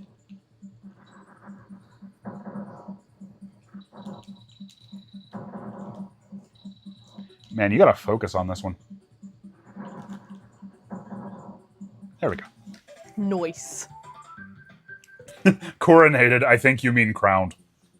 Oh, my bad. What does coronated mean? What were we saying? Well, it's the coronation where you're crowned. Sure. Yeah. I don't know. I'm not fancy. I don't know anything about the British royal family, really. I don't think I even knew that that the royal family was still a thing in modern times. Yeah, you didn't even put together that Prince Harry's mom was Diana. Yeah, like the The first like world news event that I can remember being old enough to like remember and understand on any level whatsoever was Princess Diana dying. Yeah. Because like I knew nothing about the Oklahoma City bombing. I knew nothing about OJ. I knew very little about the Clinton Lewinsky scandal, but that's because I was a kid who nobody was going to talk to me about that. I was aware of it because of all the endless jokes about it that were unavoidable, but I didn't really know what was going on. Yeah. But the first like major news story I remember being aware of was Diana. Yeah. That makes sense. I remember I went to like the back room, not the back room, not that one. But I had just spent several hours on the internet. Yeah. And then I came back and my parents were like in that back room watching the news and they were like, "Oh, Princess Diana died." And I was like, "There's a princess? We still have those?" Aww. As this being 1997, I did talk like that, sort of. Yes. Yeah, if you'd even believe it, the first major news thing I remember happening is 9/11. That's I was in third grade when it sad. happened. Yeah, I know. It's just sad that's... I know. Yeah, let's not get too heavy on this, but like 9/11 is weird for me because, I mean, weird is probably an understatement. I don't know how to describe it. But it's like, if that had happened like a year before it did, I still would have been enough of a kid that I didn't really get it, you know? Yeah. But it happened when I was just barely old enough to like kind of comprehend like the magnitude of what it was and what it meant. And that's, that's kind of unfortunate for me, actually. Yeah. If there is a definitive end of the point where I felt like a child, that was it. Very, very clear demarcation there. Anyway, welcome to our stream. Welcome to our stream about Donkey Kong Country 3. And talk about 9/11.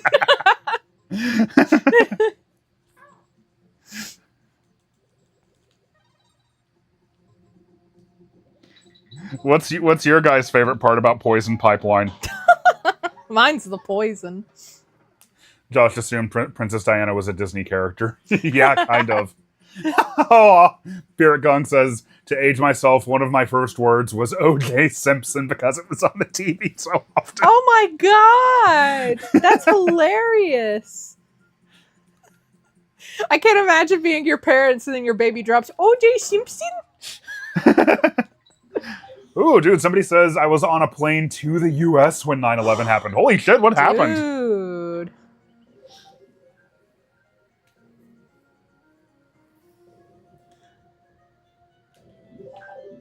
Kitty Kong flew one of the planes into the towers. The fuck? Who the fuck is Kitty Kong? Yeah, that sounds like a fever dream. Is that like an OC that you made up? I think you should come up with a better OC. I think you should. He sounds fucking lame, dude. Yeah. Sorry. Now, Kitty Kong, like a Kong that is also a cat. Oh, that'd be incredible.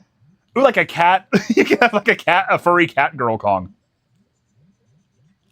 Okay, see, I was just thinking of a normal cat that they kept as a pet, but they called him Kitty Kong. I like that too. It just got to be an honorary Kong. Yeah, but see, I want this to go viral on the internet. Of course. I'm thinking about marketability. Well, someone has to. I mean, you remember that period of what seemed like about 7 months where Bowsette was completely inescapable? I know. That's what we want. We want to do that on purpose. Create a hot lady. O.J. Simpson is still a better first word / phrase to have than 9/11. That's true. Doug was the first word I ever said. I ever wrote, they said, from Nickelodeon. I actually don't know what my first word was. I can't remember mine either. I think I've been told what it was before. But I just remember my mom told me that I didn't really cry. I just kind of screamed. Yeah, that makes sense. My mom's always said I hardly ever cried. Well, you're very chill then, so you're chill now, so you're probably very chill, baby. She said I would just kind of like look around a lot Oh, with really, really big eyes. curious about the world. Yeah. Am I seeing things? There's this Kong on screen with massive lips. I see it in DKC3 videos all the time and nobody talks about him. And I go, am I going crazy? Yeah, you might want to go get checked out, my friend. Yeah, I mean, there's probably somebody you could talk to about that. Yeah. I don't know what you're talking about. Oh, there's K. Rool. Is that who you're talking about? No, he said Kong. I don't think that's K. it. Rool is not a Kong. Apparently, my first word was K. Rool's cheese. married? Yeah. Who's Mrs. Rool? We haven't met her. Oh my god. She better be in Bananza. What? K. Rool is not in Bananza, but his wife I is. know, that'd be so funny. I didn't know there was a Dr. and Mrs. Rool. And then we get a bunch of grifters screaming about it being woke because of that. The head of Chaos feels like it belonged to a Mac Tonight-esque mascot that never took off. Yeah, that is a weird thing. Like, his first head looks like a SWAT bot. His second head looks like, yeah, Mac Tonight. And then his third head kind of reminds me of, like, that bomb firing thing from Mario RPG.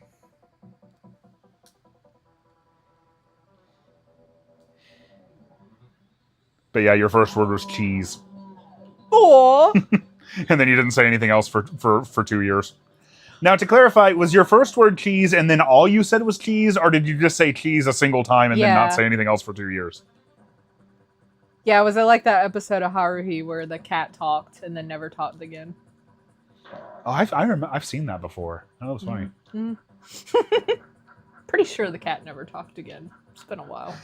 Or like that movie, A Talking Cat, where the cat could only talk to a human one time. Yeah. And then never again. And that was just how it worked. K. Rool lusting after Candy Kong in 64 must have been tough to explain to Mrs. Rool. Yeah, damn, dude. I mean, look at K. Rool. Look at all the different outfits he wears. You think they ain't got something worked out? Oh yeah, he wears lots of different outfits. That means I'm just saying. I can't imagine K. Rool being. I can't. I'm sorry, guys. I can't imagine K. Rool being into monogamy. You know. You can't be polyamorous without a bunch of fun costumes. Exactly. Or so I assume.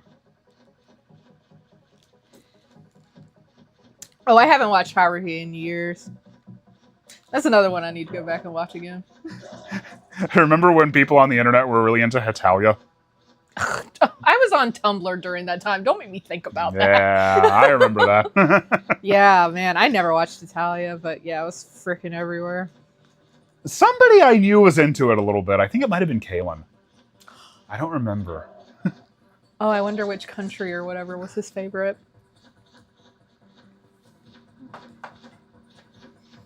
K. Rool's wife is another one of his personas. Oh my god! Oh my god! That would be so funny. K. Rool is married to himself.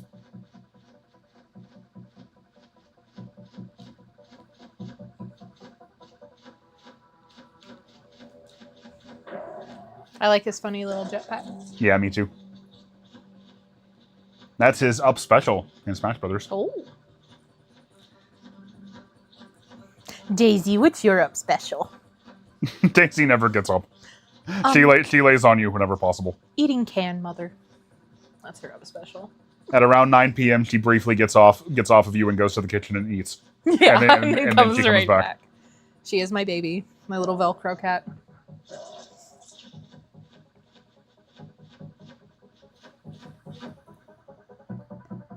This boss is real rough too, to be honest.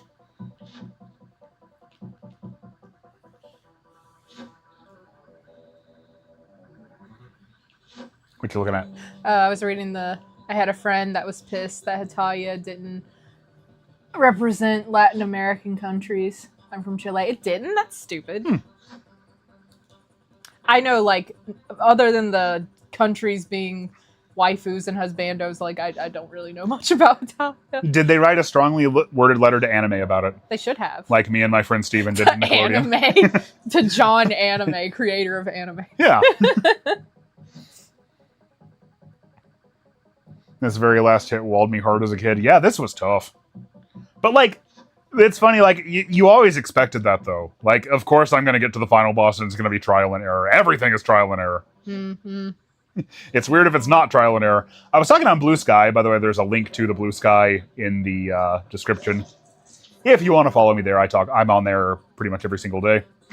But I beat Mario Wonder yesterday, and, like, I like it. It's fun. It's very pretty. It's very creative. But I never died to the final boss, and I was it felt so anticlimactic.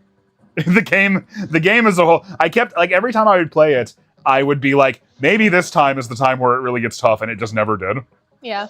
And, like, a game, like, especially a Mario game, kicking my ass is just very important to me. Like, that's when they really get fun. Yeah, I get that. So, yeah, Wonder just didn't have enough friction. So, yeah, thinking about that, I'm like, I like when I have to lose to a boss 700 times in a row. Dear anime, that's right. Here's the one time that DK and Diddy appear in the game. And one of the very few times they have actual dialogue. That's wild. I did not know that. This is funny because you would have no idea what the story was if you didn't have the manual. Oh, yeah. I will Nothing in the game ever makes reference to DK and Diddy being kidnapped or being missing. Yeah, until now. Confused.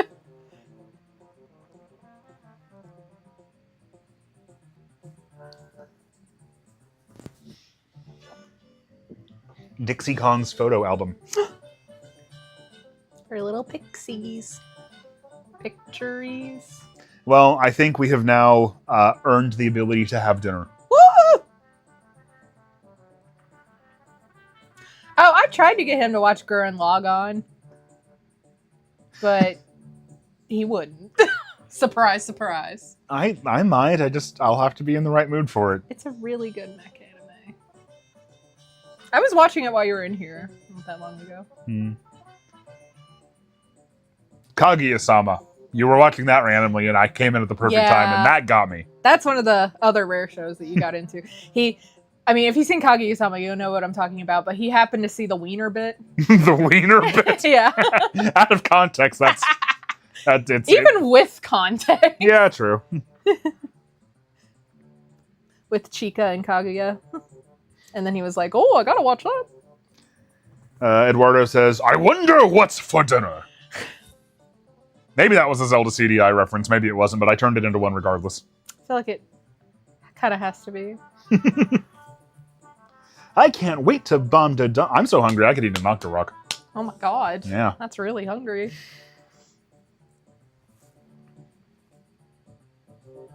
Man, I can't think of the last time I died to a Mario final boss, though. Yoshi's Island, maybe? Really? I mean, Bowser in 64 was pretty tough. Yeah, he was pretty tough. Cat Bowser in 3D World, I remember having some problems with, where you have to, like, climb the tower. That one was really cool, though. Mm-hmm. What are we going to eat for dinner? We're getting pizza. It's cheat meal time. Well, you never definitively said if you wanted pizza. I wasn't sure if I did or not, but now I'm sure. Yay! I can have at most one cheat meal a week. So she always really looks forward to it. Yeah, that's when I get to have pizza. Yeah, about every other time it's pizza. Yeah. Pizza. Instead of watching Gurren Lagann, Josh just plays the final level of Kirby Planet Robobot to get the gist of it. God, I haven't played a Robobot since it came out, so I don't really remember what the final level was. Man, Robobot was so good. Love me some Robobot. Well, thanks. We will enjoy the pizza. What type of pizza? Ooh, shall we tell the story of how we came to know we were soulmates again? Oh my god, it's such a silly story, but it is so romantic. Mm-hmm. On our first date, like our first official meeting each other date, we were trying to decide like what pizza we were gonna get because we wanted to get pizza. And Josh named off like Papa John's or Domino's. Because we both have the same favorite pizza place, but most people do not consider it to be the best pizza place. Yeah. So I wanted to do what she wanted to do. So I named all of the other pizza places Yeah. So, and then I was like, well, Pizza Hut's my favorite, but that's nobody's favorite of the, chain Right. pizzas. I mean, even otherwise, sometimes. And then I was like, oh my god, your favorite pizza is Pizza Hut. Mm-hmm. And that's how you know, ladies and gentlemen. Now you do have a weird vendetta against Domino's, though. It's because Domino's is gross. He's so mad about Domino's. Their breadsticks are terrible and they're gross. They're like the most popular chain pizza now. You know? I don't care for them. If you like Domino's, that's totally fine. Subjective. If you like Domino's, you can go to hell. No. That's what she says. I just do not like Domino's. Pierre says, but no one out-pizzas the Hut. I mean, Pizza Hut had the pizza-powered PlayStation giveaway, It was forever imprinted on me. Mm-hmm. And the Book It Club. Yeah, the Book It Club. If you had mentioned Sparrows, the story would have gone from cute to horrible instantly. I know.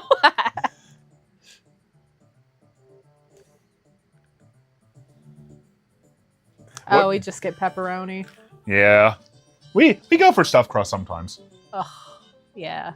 For a while, they had the Hut favorite crust. We were big on that. You were big on that. Okay, that's true. I was big on the that. Hut favorite. We would get like half Hut favorite and half not. Domino's is either a 9 or a 2, if you know what I mean. Yeah. I assume Papa John's is just in a corner. Okay, so for me, all the other chain pizza places are like about equally good. I mean, I'm like, a pizza is a pizza. You can't say it's only a half. I mean, Papa John's is good.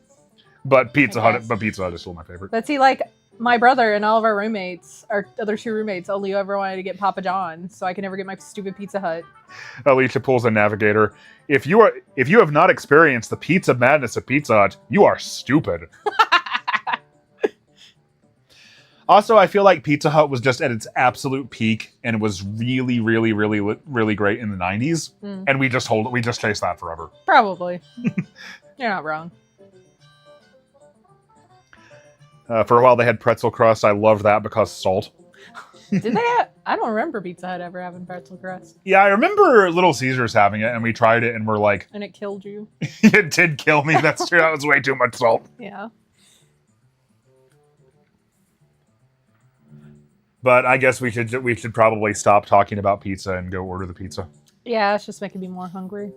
But we have to wait until the credits are over. We have to, as is tradition, because I did this with DKC 1 and 2. We got to stay for the credits. Dixie Kong's never-ending photo album. Yeah. Now, I do not like this song, by the way. Yeah, this song could be better. Because DKC 1 and 2 had these really, like, these sweet, like, kind of like, let's look back on the journey we've had. Yeah. kind of songs for the credits music. Well, that was DKC 1's. DKC 2's was, like, kind of more triumphant because, like, you rescued Donkey Kong, you committed genocide against the people. Like, so, it's a really... You have a lot to celebrate now. Yes. Absolutely. So... But yeah, this one's just kind of like, well, you beat the game, I guess. Here's some pictures. I can't remember what it is in the GBA version. What the credits music is there. Haven't beaten it in a long time. Perform what you think it is. No. Why? People like bananas on pizza, right? I mean, they sure do in Doug. Do you remember that episode? Oh God, I do. where they kept pouring the pizza sauce on bananas? Yeah, that's fucked. That made me try it. How did that go? It was okay, from what I remember. it wasn't the revolution that Doug portrayed it as, but I could stomach it.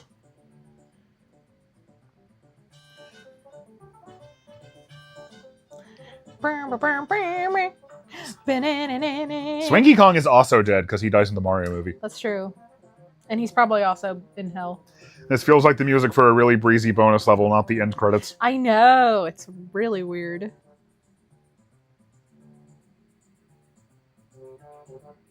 It's a medley of the level themes. I'd rather an original song, but better than nothing. Is it?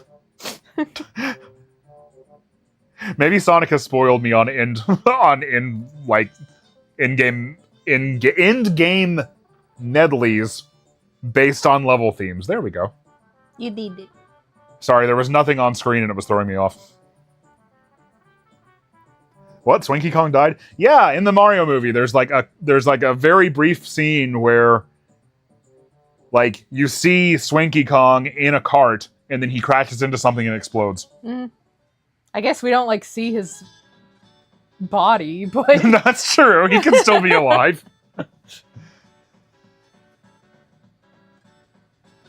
In a just world, we'd have a Pizza Banana mutual crossover with Pizza Hut for Bananza's relief. I mean, Donkey Kong has had brand deals with Taco Bell, sort of, at least he was part of that. That was like really for the N64, but Donkey Kong was in there.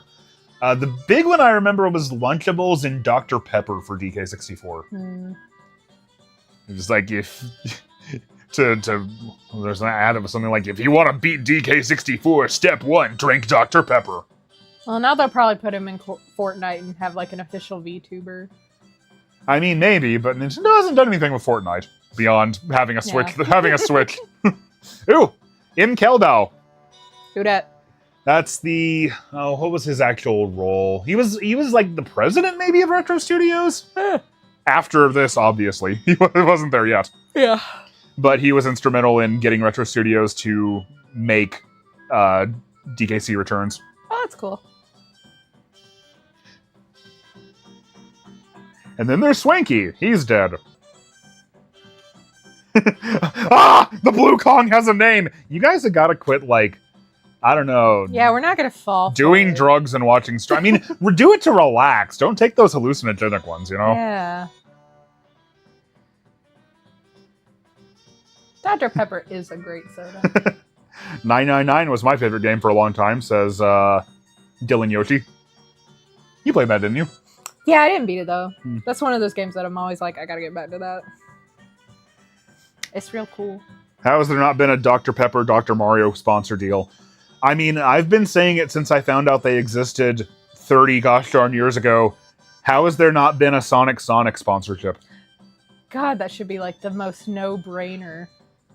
The fact that that it's never happened makes me think they just don't want to create market confusion. Yeah, probably.